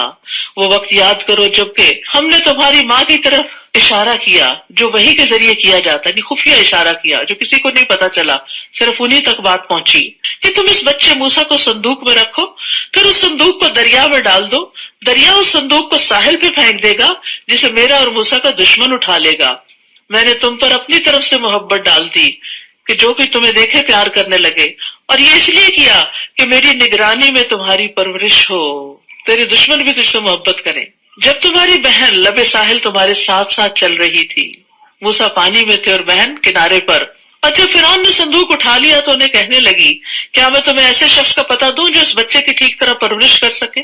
پھر ہم نے تمہاری ماں کے پاس تمہیں لوٹا دیا تاکہ وہ اپنی آنکھیں ٹھنڈی کرے اور غم زدہ نہ رہے، اس کا غم دور کر دیا. نیز تم نے ایک آدمی کو مار ڈالا تھا تو ہم نے تمہیں اس غم سے نجات دی، یعنی گلٹ سے نکال دیا. پھر تمہیں مختلف آزمائشوں سے گزارا. فَفَتَنَّاكَ فُتُونًا، یعنی اس کے بعد پھر موسیٰ علیہ السلام 8-10 سال مدین میں رہے، بکریاں چراتے رہے. تو یہ سارے موسیٰ علیہ السلام کی زندگی کے حالات اللہ تعالیٰ بیان کر رہے ہیں کہ کہاں کہاں سے وہ گزرے. ہمارے لیے ایک سبق ہے نا اس میں کہ کچھ پانے کے لیے انسان کو زندگی کے کن پگڈنڈیوں پہ چلنا پڑتا ہے، راستے میں کیسے کیسے لوگ ملتے ہیں، کیسے کیسے حادثے ہوتے ہیں، اور اللہ تعالیٰ کس طرح بچاتا چلا جاتا ہے انسان کو. پھر تم کئی سال مدین والوں کے ہاں رہے، پھر اب تم اے موسیٰ تقدیر کے مطابق ٹھیک وقت پر یہاں آ گئے. یہ وقت مقرر تھا تمہاری نبوت کے لیے، اللہ سے ملاقات کے لیے، اللہ سبحانہ تعالیٰ سے کلام کے لیے. وَاصْطَنَعْتُكَ لِنَفْسِي، اور میں نے تمہیں اپنے کام کا بنا لیا. اللہ ہمیں بھی اپنے کام کا بنا لے. لیکن آپ دیکھیے کہ جب اللہ کام کا بناتا ہے نا تو بعض اوقات ٹھکائی بھی ہوتی ہے، یعنی مشکلیں بھی پیش آتی ہیں، لیکن ان پہ صبر کرنا چاہیے اور اللہ کی رضا پہ راضی رہنا چاہیے. لیکن یہ کہ خوش قسمت ہے وہ انسان جس کو اللہ چن لے. اب تم اور تمہارا بھائی دونوں میرے معجزات لے کر جاؤ اور میرے ذکر میں کوتاہی نہ کرنا. کام کرو لیکن ساتھ ذکر نہیں چھوڑنا، کیونکہ فرعون کے پاس بھیجا جا رہا تھا. ہاں فرعون کے ہاں جاؤ، وہ بڑا سرکش ہو گیا ہے، دیکھو اسے نرمی سے بات کہنا، شاید وہ نصیحت قبول کر لے یا ڈر جائے. فرعون کے ساتھ بھی نرمی سے بات کرنا. تو پھر عام انسان سے کیسے بات کرنی چاہیے ہم سب کو؟ پولائٹلی، آرام سے مشکل بات بھی تو آرام سے کریں، کیونکہ نرم گفتگو جو ہے وہ صدقہ ہے. نبی صلی اللہ علیہ وسلم نے فرمایا جس کو نرمی سے حصہ دیا گیا تو یقیناً اس کو دنیا اور آخرت کی خیر و بھلائی سے نواز دیا گیا، اور نرم گفتگو کے بدلے جنت میں خوبصورت بالا خانے ملیں گے. قال ربنا انا نخاف ان يفرط علينا او ان يطغى، دونوں نے عرض کیا اے رب ہم اس بات سے ڈرتے ہیں کہ وہ ہم پہ زیادتی کرے یا مزید سرکشی اختیار کرے. اللہ تعالیٰ نے فرمایا ڈرو مت، میں تمہارے ساتھ ہوں، سب کچھ سن رہا ہوں اور دیکھ رہا ہوں. لہٰذا اس کے پاس جاؤ اور اسے کہنا ہم تیرے رب کے رسول ہیں، لہٰذا بنی اسرائیل کو ہمارے ساتھ جانے کے لیے چھوڑ دو اور انہیں تکلیف نہ دو. ہم تیرے پاس تیرے رب کی نشانی لے کر آئے ہیں والسلام علی من اتبع الہدی، اور جو شخص ہدایت کی پیروی کرے اس کے لیے سلامتی ہے۔ ہماری طرف وحی کی گئی کہ جو شخص اسے جھٹلائے گا اور منہ موڑے گا اس کے لیے یقیناً عذاب ہے۔ فرعون نے جواب دیا، موسیٰ تمہارا رب کون ہے؟ موسیٰ نے کہا، ہمارا رب وہ ہے جس نے ہر چیز کو اس کی صورت خاص عطا کی، پھر اس کی رہنمائی کی۔ فرعون نے کہا، تو پھر جو نسلیں گزر چکی ہیں وہ کس حال میں ہیں؟ موسیٰ نے جواب دیا، ان کا علم میرے رب کے پاس ایک کتاب میں ہے، میرا رب نہ چوکتا ہے اور نہ بھولتا ہے۔ وہی جس نے تمہارے لیے زمین کا فرش بچھایا اور اس میں تمہارے چلنے کو راستے بنائے اور اوپر سے پانی برسایا، پھر اس بارش سے مختلف قسم کی پیداوار نکالی، کھاؤ اور اپنے جانوروں کو بھی چراؤ۔ اس طریقہ کار میں اہل عقل کے لیے بہت سی نشانیاں ہیں۔ اسی زمین سے ہم نے تمہیں پیدا کیا اور اسی میں تمہیں واپس لے جائیں گے اور اسی سے تمہیں دوبارہ نکالیں گے۔ غرض ہم نے فرعون کو اپنی نشانیاں دکھائیں مگر وہ انہیں جھٹلاتا رہا اور کوئی بات تسلیم نہ کی۔ موسیٰ سے کہنے لگا، کیا تو ہمارے پاس اس لیے آیا کہ ہمیں اپنے جادو کے زور سے ہمارے ملک سے نکال دیں؟ سو ہم بھی اس قسم کا جادو لاتے ہیں، لہٰذا اپنے اور ہمارے درمیان مقابلے کے لیے ایک وقت مقرر کر لو جس کی خلاف ورزی نہ تم کرو نہ ہم کریں، اور اس جگہ پہنچنا دونوں کے لیے یکساں ہو۔ موسیٰ علیہ السلام نے جواب دیا، اچھا یہ وعدہ جشن کا دن ہے اور لوگ چاشت کے وقت جمع ہوں گے، یعنی ان کا بڑا دن تھا۔ چنانچہ فرعون لوٹ گیا اور اپنے سارے ہتھ کنڈے جمع کیے اور مقابلے پہ آ گیا۔ اس وقت موسیٰ نے لوگوں سے کہا، افسوس تم پر، اللہ کے ذمے جھوٹی باتیں نہ لگاؤ ورنہ عذاب سے وہ تمہیں غارت کر دے گا، کیونکہ جس نے بھی جھوٹ گھڑا ناکام ہی رہا۔ پھر اس معاملے میں وہ آل فرعون آپس میں جھگڑنے لگے اور خفیہ مشورہ کرنے لگے۔ آخر کچھ لوگوں نے کہا، یہ دونوں جادوگر ہیں اور چاہتے یہ ہیں کہ جادو کے زور سے تمہیں تمہارے ملک سے نکال دیں اور تمہارا مثالی طریقے زندگی ختم کر دیں، لہٰذا اپنی سب تدبیریں اکٹھی کرو اور متحد ہو کر مقابلے میں آؤ اور سمجھ لو کہ جو آج غالب رہا وہ جیت گیا۔ پھر موسیٰ سے کہنے لگے، موسیٰ تم ڈالتے ہو یا پہلے ہم ڈالیں؟ موسیٰ نے کہا، تم ہی ڈالو۔ پھر ان کے جادو کے اثر سے ایسا معلوم ہوتا تھا کہ ان کی رسیاں اور لاٹھیاں یکدم دوڑنے لگی ہیں۔ یہ دیکھ کر موسیٰ اپنے دل میں ڈر گئے۔ ہم نے وحی کی اسے، کہا مت ڈرو، غالب تم ہی رہو گے، اور جو کچھ تمہارے دائیں ہاتھ میں ہے اسے پھینک دو۔ جو کچھ ان جادوگروں نے بنا رکھا ہے وہ سب کچھ ہڑپ کر جائے گا، یعنی عصا پھینک دو۔ انہوں نے تو صرف جادو کی فریب کاری ہی بنائی ہے، اور جادوگر جہاں سے بھی آئے کامیاب نہیں ہو سکتے۔ وَلَا يُفْلِحُ السَّاحِرُ حَيْثُ أَتَىٰ، یہ بھی جادو کے توڑ کے لیے بہترین آیت ہے، اور جادوگر جہاں سے بھی آئے مقابلے میں کامیاب نہیں ہو سکتا۔ تو اگر انسان کو کوئی ایسی تکلیف ہو تو انسان اللہ کی طرف رجوع کرے، اپنا معاملہ اللہ کے سپرد کر دے، اللہ پر توکل کرے، شرعی وظائف اور اوراد اذکار پڑھے، اور جادوگروں کے شر سے اللہ کی پناہ میں اپنے آپ کو دے۔ فَأُلْقِيَ السَّحَرَةُ سُجَّدًا، چنانچہ یہ منظر دیکھ کر جادوگر بے ساختہ سجدے میں گر پڑے، کہنے لگے، ہم ہارون اور موسیٰ کے رب پر ایمان لے آئے۔ فرعون بول اٹھا، تم میری اجازت کے بغیر ہی اس پر ایمان لے آئے؟ یقیناً موسیٰ تمہارا بڑا ہے جس نے تمہیں جادو سکھایا ہے۔ اب میں تمہارے ہاتھ اور پاؤں مخالف سمتوں سے کٹواؤں گا اور کھجور کے تنوں میں تمہیں سولی چڑھاؤں گا، اور تمہیں خوب معلوم ہو جائے گا کہ ہم دونوں میں سے کس کی سزا شدید تر اور دیر پا ہے، یعنی موسیٰ کی یا فرعون کی۔ جادوگر کہنے لگے، جس ذات نے ہمیں پیدا کیا ہے اور جو کچھ ہمارے پاس واضح دلائل آ چکے ہیں، ان پر ہم تجھے کبھی ترجیح نہیں دے سکتے، لہٰذا جو کچھ تو کرنا چاہتا ہے کر لے، تو بس اس دنیا کی زندگی کا ہی خاتمہ کر سکتا ہے۔ تو اہل ایمان جو ہیں وہ دوسروں کی دھمکیوں کی پرواہ نہیں کیا کرتے۔ ایمان والے اپنے رب پر بھروسہ کرتے ہیں جب وہ کوئی نیک کام کرنے کو نکلیں، اور نفع نقصان کا مالک اللہ کو سمجھتے ہیں، کیونکہ بعض اوقات لوگ آپ کو ڈرانے لگتے ہیں کہ اگر یہ کام کیا تو تمہارا نقصان ہو جائے گا۔ یعنی مثلاً اگر آپ نے کسی قبر والے کی منت مانی ہوئی ہے کہ اس کی قبر پہ چڑھاوا چڑھائیں گے اور پھر نہیں چڑھایا تو لوگ کہتے دیکھنا تمہارے ساتھ کیا ہوتا ہے۔ ایسی دھمکیوں سے کبھی ڈرنا نہیں چاہیے اور نہ ایسی باتوں سے کبھی خوف کھانا چاہیے۔ انا آمنا بربنا لیغفر لنا خطایانا وما اکرہتنا علیہ من السحر واللہ خیر وابقا، بلا شبہ ہم اپنے رب پر ایمان لا چکے ہیں تاکہ وہ ہماری خطائیں معاف کر دے، اور وہ جادو بھی جس پر تو نے ہمیں مجبور کر دیا تھا، اور اللہ ہی بہتر اور سدا باقی رہنے والا ہے۔ یعنی اب ان کو فوراً احساس ہو جاتا ہے کہ جادو کرنا ایک گناہ کا کام تھا، تو اس پر بھی توبہ کرنے لگتے ہیں۔ انہ من یأت ربہ مجرما فإن لہ جہنم لا يموت فیہا ولا یحیا، بات یہ ہے کہ جو شخص مجرم بن کر اپنے رب کے پاس آئے گا اس کے لیے جہنم ہے، یعنی توبہ نہیں کی، کفر پہ رہا یا گناہوں کے اندر لت پت رہا اور ایسے ہی دنیا سے چلا گیا تو اس کا ٹھکانہ جہنم ہے۔ لا يموت فيها ولا يحيا، جس میں نہ وہ مرے گا نہ وہ جیے گا، وہاں زندگی زندگی نہیں اور موت موت نہیں۔ اور جو مومن بن کر آئے اور اس نے نیک اعمال بھی کیے ہوں تو ایسے ہی لوگوں کے لیے بلند درجات ہیں، ایمان اور عمل صالح۔ اور سدا بہار باغات جن میں نہریں بہ رہی ہوں گی، وہ اس میں ہمیشہ رہیں گے۔ یہ اس شخص کے لیے جزا ہے جو گناہوں سے پاک رہا۔ ذالک جزاء من تزکا، جو تزکیہ کے طریقے پر عمل پیرا رہا، جو اپنے گناہوں کو ساتھ ساتھ صاف کرتا رہا۔ کہتے ہیں کہ سارے بنی آدم خطا کار ہیں اور بہترین خطا کار کون ہے؟ جو توبہ کرنے والے ہیں۔ اور التائب من الذنب کمن لا ذنب لہ، گناہ سے توبہ کرنے والا ایسا ہے جیسا اس نے کبھی گناہ کیا ہی نہ ہو۔ اور ہم نے موسیٰ کی طرف وحی کی کہ میرے بندوں کو راتوں رات لے کر نکل جاؤ، پھر ان کے لیے سمندر میں خشک راستہ بناؤ، تمہیں نہ تو تعاقب کا خوف ہو اور نہ ڈوب جانے کا ڈر ہو۔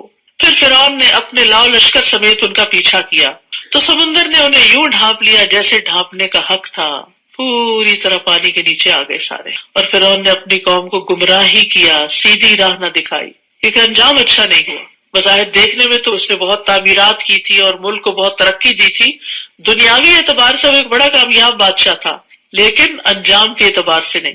تو ہر وہ کام جس کا انجام اچھا نہ ہو وہ اچھا نہیں ہوتا، چاہے بظاہر وہ کتنا ہی چمکدار کیوں نہ نظر آ رہا ہو، بظاہر دیکھنے میں کتنا ہی خوبصورت کیوں نہ لگے۔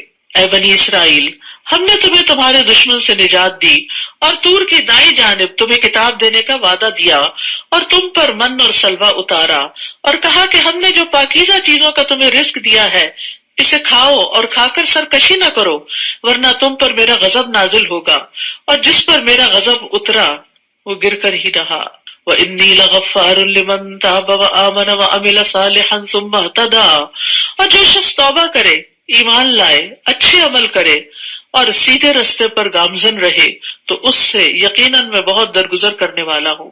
اور اے موسیٰ، کون سی چیز تمہیں اپنی قوم سے پہلے یہاں لے آئی؟ یعنی تم نے عجلت کیوں کی؟ موسیٰ نے عرض کیا وہ لوگ بھی میرے پیچھے آ رہے ہیں اور میں نے تیرے حضور آنے میں اس لیے جلدی کی تاکہ تو مجھ سے خوش ہو جائے۔ تو تعجیل جو ہوتی ہے، عجلت جو ہوتی ہے، ویسے پسندیدہ نہیں، لیکن نیک کاموں کی طرف جلدی کرنا، اللہ کی رضامندی کی طرف آگے بڑھ جانا دوسروں سے، یہ قابل تعریف چیز ہے۔ اللہ تعالیٰ نے فرمایا ہم نے تیرے بعد تیری قوم کو آزمائش میں ڈال دیا اور انہیں سامری نے گمراہ کر دیا۔ چنانچہ موسیٰ رنج کے مارے غصے سے بھرے ہوئے اپنی قوم کی طرف واپس آئے اور ان سے کہا اے میری قوم، کیا تم سے تمہارے رب نے اچھا وعدہ نہیں کیا تھا؟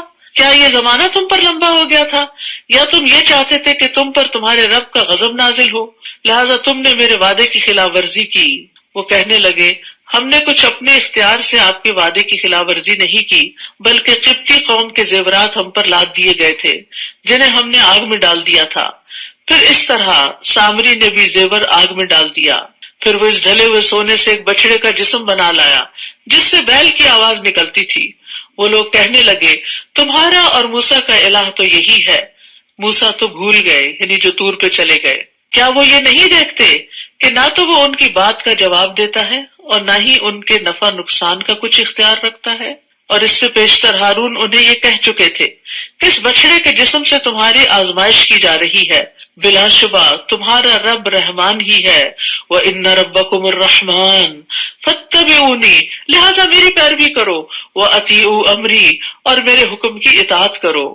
وہ کہنے لگے جب تک موسیٰ ہمارے پاس واپس نہیں آ جاتا ہم تو اسی کی پرورش کرتے رہیں گے، یعنی اسی بچڑے کی۔ جب موسیٰ علیہ السلام واپس آئے تو ہارون سے کہا ہارون، جب تم انہیں گمراہ ہوتے دیکھ رہے تھے تو انہیں منع کرنے سے کس بات نے تمہیں روکے رکھا کہ تم لوگ میری پیروی نہ کرو؟ کیا تم نے میرے حکم کی خلاف ورزی کی؟ ہارون نے جواب دیا اے میرے ماں جائے بھائی، یعنی پیار سے میری داڑھی اور میرے سر کے بال نہ پکڑو، مجھے اس بات کا اندیشہ تھا کہ تم آ کر یہ نہ کہو کہ تم نے بنی اسرائیل میں پھوٹ ڈال دی اور میری بات کا لحاظ نہ رکھا۔ تو یہاں چونکہ موسیٰ علیہ السلام غصے میں تھے تو ہارون علیہ السلام بڑے پیار سے ان سے بات کرتے ہیں اور پیار سے ان کو سمجھاتے ہیں۔ اور دوسری یہ بات پتہ چلتی ہے کہ ہارون علیہ السلام کے اندر بھی بڑی حکمت تھی۔ فتنے فساد سے بچنے کے لیے انہوں نے کہا کہ موسیٰ علیہ السلام آ کے ہی فیصلہ کر لیں گے، میں ابھی اس معاملے کو ایسے ہی رہنے دیتا ہوں، سمجھایا ضرور لیکن سختی نہ کی۔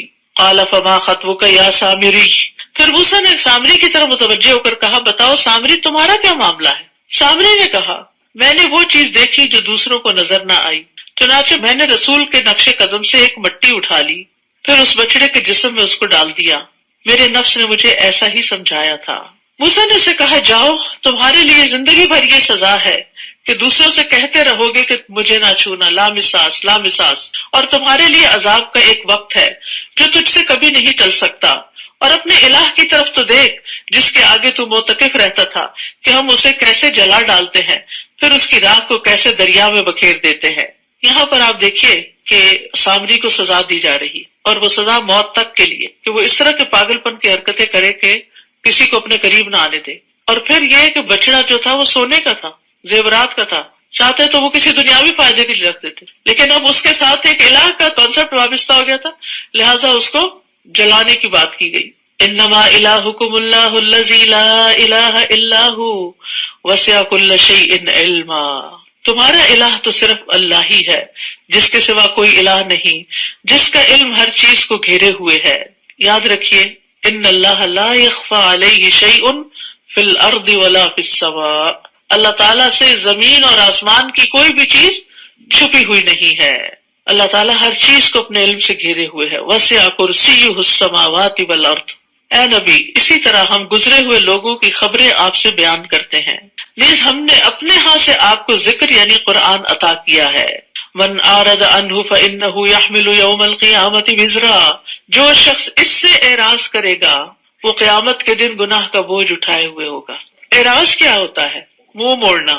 منہ موڑنا کیا ہوتا ہے؟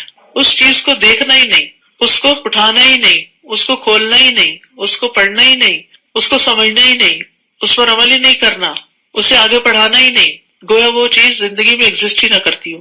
تو قرآن سے اعراض جو ہے یہ بہت بڑا گناہ ہے۔ جو قرآن سے اعراض کرے گا وہ قیامت کے دن گناہ کا بوجھ اٹھائے ہوئے ہوگا، وہ ہمیشہ اسی حال میں رہیں گے، اور قیامت کے دن ایسا بوجھ اٹھانا کتنا برا ہوگا۔ جس دن سور پھونکا جائے گا ہم اس دن مجرموں کو اکٹھا کریں گے تو دہشت کے مارے وہ نیلگوں ہو رہے ہوں گے۔ وَنَحْشُرُ الْمُجْرِمِينَ يَوْمَئِذٍ زُرْقًا، دنیا میں ہاتھ کب نیلے ہونے لگتے ہیں؟ بعض اوقات آپ دیکھیں نا بچوں کے چہرے بالکل نیلے ہو جاتے رو کے، غم اور تکلیف کی شدت سے۔ مجرموں کو جب اٹھایا جائے گا تو غم اور غصے کی وجہ سے ان کے چہرے جو ہیں وہ نیلے ہو رہے ہوں گے۔ یتخافتون بینہم ان لبثتم الا عشرا، وہ آپس میں چپکے چپکے کہیں گے کہ ہم دنیا میں یہی کوئی 10 دن ٹھہرے ہوں گے، دنیا میں بس اتنا ہی ٹھہر کے آئے۔ نحن اعلم بما یقولون اذ یقول امثلهم طریقۃ ان لبثتم الا یوما، ہم خوب جانتے ہیں جو کچھ وہ کہیں گے، جبکہ ان میں سے بہتر رائے والا یہ کہے گا کہ تم بس دنیا میں ایک ہی دن ٹھہرے تھے۔ یاد رکھیے کہ قیامت کے دن انسان کو دنیا کی زندگی بہت چھوٹی معلوم ہوگی۔ یہ اتنی لمبی لمبی زندگیاں، 60 سال 70 سال 100 سال، وہاں جا کے انسان کہے گا دن یا دن کا کچھ حصہ، کوئی کہے گا 10 دن، کوئی کہے گا ایک دن، ایک ہی دن۔ اللہ اکبر، ایک دن کے لیے کتنی محنت کر رہے ہیں ہم، اور آخرت جو ہمیشہ کے لیے ہے اس کے لیے کیا بھیج رہے ہیں آگے۔ وَيَسْأَلُونَكَ عَنِ الْجِبَالِ فَقُلْ يَنسِفُهَا رَبِّي نَسْفًا، لوگ آپ سے پہاڑوں کے بارے میں پوچھتے ہیں کہ قیامت کو ان کا کیا بنے گا؟ آپ ان سے کہیے میرا رب انہیں دھول بنا کے اڑا دے گا، کوئی ہمالیہ اور ماؤنٹ ایوریسٹ اور یہ سارے غبار بن کے اڑ جائیں گے، اور زمین کو ایسا صاف میدان بنا دے گا کہ آپ اس میں کوئی نشیب و فراز نہ دیکھیں گے، بالکل پلین میدان۔ اس دن لوگ پکارنے والے کے پیچھے بولیں گے، کوئی اس سے انحراف نہ کر سکے گا، اور رحمان کے آگے سب آوازیں دب جائیں گی اور ہلکی سی آواز کے سوا کچھ سن نہ سکے گا۔ اس دن سفارش کچھ فائدہ نہ دے گی مگر جسے رحمان اجازت دے اور اس کی بات سننا پسند کرے۔ ہر کوئی اٹھ کے سفارش نہیں کرنے لگے گا، اور اگر کوئی دنیا میں کہے کر لو جو کرنا ہے، قیامت کے دن میں تمہاری سفارش کر دوں گا، تو اس بات کو سراسر جھوٹ سمجھیے۔ کوئی کسی کی سفارش نہیں کر سکتا اللہ کے اذن کے بغیر، اور وہ مخصوص لوگوں کو دیا جائے گا اذن۔ وہ لوگوں کا اگلا پچھلا حال سب کچھ جانتا ہے، لیکن دوسرے لوگ اسے نہیں جان سکتے۔ یعنی اللہ جانتا ہے جو ہمارے آگے ہے جو پیچھے ہے، لیکن ہمیں نہیں پتا، اس کے بارے میں وَأَنَتِ الْوُجُوهُ لِلْحَيِّ الْقَيُّومِ وَقَدْ خَابَ مَنْ حَمَلَ ظُلْمًا، سب چہرے اس دن زندہ پائندہ ہستی کے سامنے جھک جائیں گے، اور جس نے ظلم کا بوجھ اٹھایا وہ نامراد ہوا۔ اور جو شخص نیک اعمال کرے اور وہ مومن ہو تو اسے بے انصافی یا حق تلفی کا ڈر نہ ہوگا، اس میں ظلم نہیں کیا جائے گا۔ اسی طرح ہم نے قرآن کو عربی زبان میں نازل کیا اور طرح طرح سے وعید بیان کیے تاکہ لوگ پرہیزگاری اختیار کریں یا ان میں غور و فکر کی عادت پیدا ہو۔ تو قرآن کے عربی میں آنے کا مقصد کیا ہے؟ اس لیے کہ لوگ غور و فکر کر سکیں اور ان کے اندر پرہیزگاری پیدا ہو، کیونکہ عربی کے الفاظ دل پہ عجب طرح اثر کرتے ہیں۔ فتعال اللہ الملک الحق، بس اللہ ہی بادشاہ حقیقی بلند شان والا ہے، اور قرآن کی وحی پوری ہونے سے پہلے اسے پڑھنے میں جلدی نہ کیجیے اور دعا کیجیے وَقُلْ رَبِّ زِدْنِي عِلْمًا، کہ اے میرے رب مجھے مزید علم عطا کر۔ ابن مسعود جب بھی یہ دعا پڑھتے تو دعا کرتے اللہم زدنی علما و ایمانا و یقینا، اے اللہ میرے علم، ایمان اور یقین میں اضافہ فرما۔ علم میں بھی اضافہ مانگنا چاہیے، ایمان میں بھی، یقین میں بھی، اور فہم میں بھی۔ امام ابن تیمیہ کہتے ہیں کہ بعض اوقات میں نے ایک ایک آیت پر 100 تفاسیر کا مطالعہ کیا، پھر میں اللہ سے فہم کی دعا کرتا اور کہتا یا معلم آدم و ابراہیم علمنی، اے آدم اور ابراہیم کو تعلیم دینے والے مجھے بھی تعلیم دے۔ انہوں نے کبھی بھی اپنے علم پر غرور نہیں کیا تھا۔ نبی صلی اللہ علیہ وسلم یہ دعا مانگا کرتے تھے اللہم انفعنی بما علمتنی وعلمنی ما ینفعنی وارزقنی علما تنفعنی بہ، اے اللہ تو مجھے جو علم نصیب فرمائے اس سے مجھے فائدہ پہنچا، اور مجھے وہ علم دے جو مجھے فائدہ دے، اور مجھے ایسا علم دے جس کے ذریعے میں فائدہ اٹھا سکوں۔ کتنی خوبصورت دعا ہے۔ اور اس سے پہلے ہم نے آدم سے ایک عہد لیا تھا مگر وہ بھول گیا اور ہم نے اس کا ایسا عزم نہ پایا، اور جب ہم نے فرشتوں سے کہا تھا کہ آدم کو سجدہ کرو تو ابلیس کے سوا سب نے اسے سجدہ کیا مگر اس نے حکم نہ مانا، لہذا ہم نے آدم سے کہا کہ یہ تمہارا تمہاری بیوی کا دشمن ہے، یہ خیال رکھنا کہ وہ کہیں تمہیں جنت سے نہ نکلوا دے پھر تم مصیبت میں نہ پڑ جاؤ۔ یہاں تو نہ تمہیں بھوک ستاتی ہے نہ ننگے رہتے ہو، نہ پیاس لگتی ہے نہ دھوپ ہوتی ہے۔ پس شیطان نے آدم کے دل میں وسوسہ ڈالا اور کہا آدم میں تمہیں وہ درخت نہ بتاؤں جس سے ابدی زندگی اور لا زوال سلطنت حاصل ہوتی ہے؟ اصل میں انسان کی بہت بڑی ویکنس ہے کہ زندگی زیادہ مل جائے اور اس کے لیے کچھ بھی اسے کرنا پڑے تو کر گزرے، تو وہ اس لالچ میں آ گئے کہ اچھا زیادہ دیر جئیں گے، چلو کوئی نہیں پھل ہی ہے نا کھا لیں گے۔ تو اس لیے کبھی بھی انسان لوگوں کی باتوں میں آ کے اپنا طرز زندگی نہ بدلے، اور خاص طور پر جس بات کی کوئی دلیل ہی نہ ہو۔ فَأَكَلَا مِنْهَا فَبَدَتْ لَهُمَا سَوْآتُهُمَا، آخر کار ان دونوں نے اس درخت کا پھل کھا لیا جس سے ان کے سطر کے مقامات ایک دوسرے کے آگے کھل گئے، وہ جنت کے پتوں سے انہیں ڈھانکنے لگے۔ اللہ نے ان کو اتنی سمجھ دی تھی کہ ننگے نہیں رہنا، اور آدم نے اپنے رب کی نافرمانی کی تو وہ بھٹک گئے، پھر ان کے رب نے انہیں برگزیدہ کیا تو ان کی توبہ قبول کی اور ہدایت بخشی۔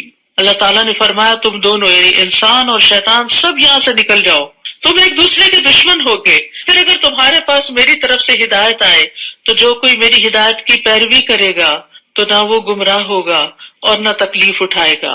ابن عباس کہتے ہیں کہ اللہ نے ضمانت دی کہ جو قرآن پڑھتا ہے اور اس پر عمل کرتا ہے وہ دنیا میں گمراہ نہیں ہوگا اور آخرت میں محروم نہیں ہوگا۔ پھر انہوں نے اسی آیت کی تلاوت کی وَمَنْ أَعْرَضَ عَنْ ذِكْرِي فَإِنَّ لَهُ مَعِيشَةً ضَنكًا وَنَحْشُرُهُ يَوْمَ الْقِيَامَةِ أَعْمَى قَالَ رَبِّ لِمَ حَشَرْتَنِي أَعْمَى وَقَدْ كُنْتُ بَصِيرًا قال كذلك أتتك آياتنا فنسيتها وكذلك اليوم تنسى، اور جو میری یاد سے منہ موڑے گا تو اس کی زندگی تنگ ہو جائے گی اور قیامت کے دن ہم اسے اندھا کر کے اٹھائیں گے۔ استغفر اللہ۔ یہ اللہ کی یاد سے منہ موڑنے کا نتیجہ ہے۔ ساری نعمتیں ہوتے ہوئے بھی مرضی کی زندگی گزارنے کے باوجود زندگی گھٹن کا شکار رہے گی، نہ اطمینان قلب ہے اور نہ شرح صدر ہے، ظاہری خوشحالی ہے، مال و دولت ہے، ساری نعمتیں ہیں، مرضی کا لباس پہنتا ہے، مرضی کا کھانا کھاتا ہے، مرضی کے ملک میں اور شہر میں رہتا ہے، لیکن اللہ کے ذکر سے غافل ہے، تو پریشانی اور حیرت اور شک میں ہی ہمیشہ متردد رہتا ہے۔ تو معیشت زنکا کا تعلق اس دنیا کی زندگی سے بھی ہے اور قبر کی زندگی سے بھی ہے۔ نبی صلی اللہ علیہ وسلم نے فرمایا، کیا تم جانتے ہو یہ آیت کس کے بارے میں نازل ہوئی؟ کیا تمہیں معلوم ہے کہ تنگ حالی کیا ہے؟ انہوں نے عرض کیا، اللہ اور اس کا رسول ہی بہتر جانتے ہیں۔ آپ نے فرمایا، کافر کا اس کی قبر میں عذاب سے دوچار ہونا ہے، اور اس ذات کی قسم جس کے ہاتھ میں میری جان ہے، اس پر 99 سانپ مسلط کر دیے جاتے ہیں۔ کیا تم جانتے ہو وہ سانپ کیسا ہوتا ہے؟ وہ 70 سانپ اژدہے ہوتے ہیں، اور ہر اژدہے کے 7 سر ہوتے ہیں، اسے قیامت تک ڈستے اور نوچتے رہیں گے۔ وہ کہے گا، اے میرے رب، تو نے مجھے اندھا کر کے کیوں اٹھایا، حالانکہ میں دنیا میں آنکھوں والا تھا۔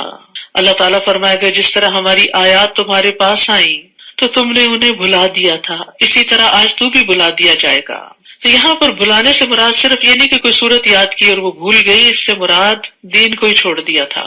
یعنی قرآن پڑھ کے، سمجھ کے، اللہ کی آیات کو جان کے، اور نبی صلی اللہ علیہ وسلم تشریف لائے، آپ نے لوگوں کو پڑھ کے سنایا، لوگوں کے سامنے ایمان کی راہیں روشن ہوئی، اور پھر اس کے بعد بجھ گئی وہ روشنی، انہوں نے اس سے اعراض برتا۔ یاد رکھیے، ہر صاحب قرآن کو چاہیے کہ قرآن پڑھنے کے بعد اسے ساری زندگی پڑھتا رہے، سمجھتا رہے، کیونکہ یہ ایک چراغ کی طرح ہے جو اس زندگی کے راستے میں صراط مستقیم پر چلنے کے لیے بڑا ضروری ہے، کیونکہ اندھیرے میں ایسا نہ ہو کہ ہم راستہ ہی بدل دیں۔ اور ایک دفعہ جاننا کسی چیز کو کافی نہیں ہوتا، ہم سب بھولنے والے ہیں، یہاں بھولنے کی تو سزا دی جا رہی ہے۔ کذالک اتتک آیاتنا فنسیتھا، آیتیں آئی تھی تم نے بھلا دیا ان کو۔ تو بھولنے کا علاج کیا ہے؟ بار بار پڑھنا، پھر پڑھنا۔ اور جو شخص بھی حد سے بڑھ جائے اور اپنے رب کی آیات پر ایمان نہ لائے، ہم اسے اسی طرح سزا دیں گے، اور آخرت کا عذاب تو شدید اور باقی رہنے والا ہے۔ کیا انہیں اس بات سے کوئی رہنمائی نہ ملی کہ ان سے پیشتر ہم کئی قوموں کو ہلاک کر چکے ہیں جن کے برباد شدہ ٹھکانوں میں یہ چلتے پھرتے ہیں؟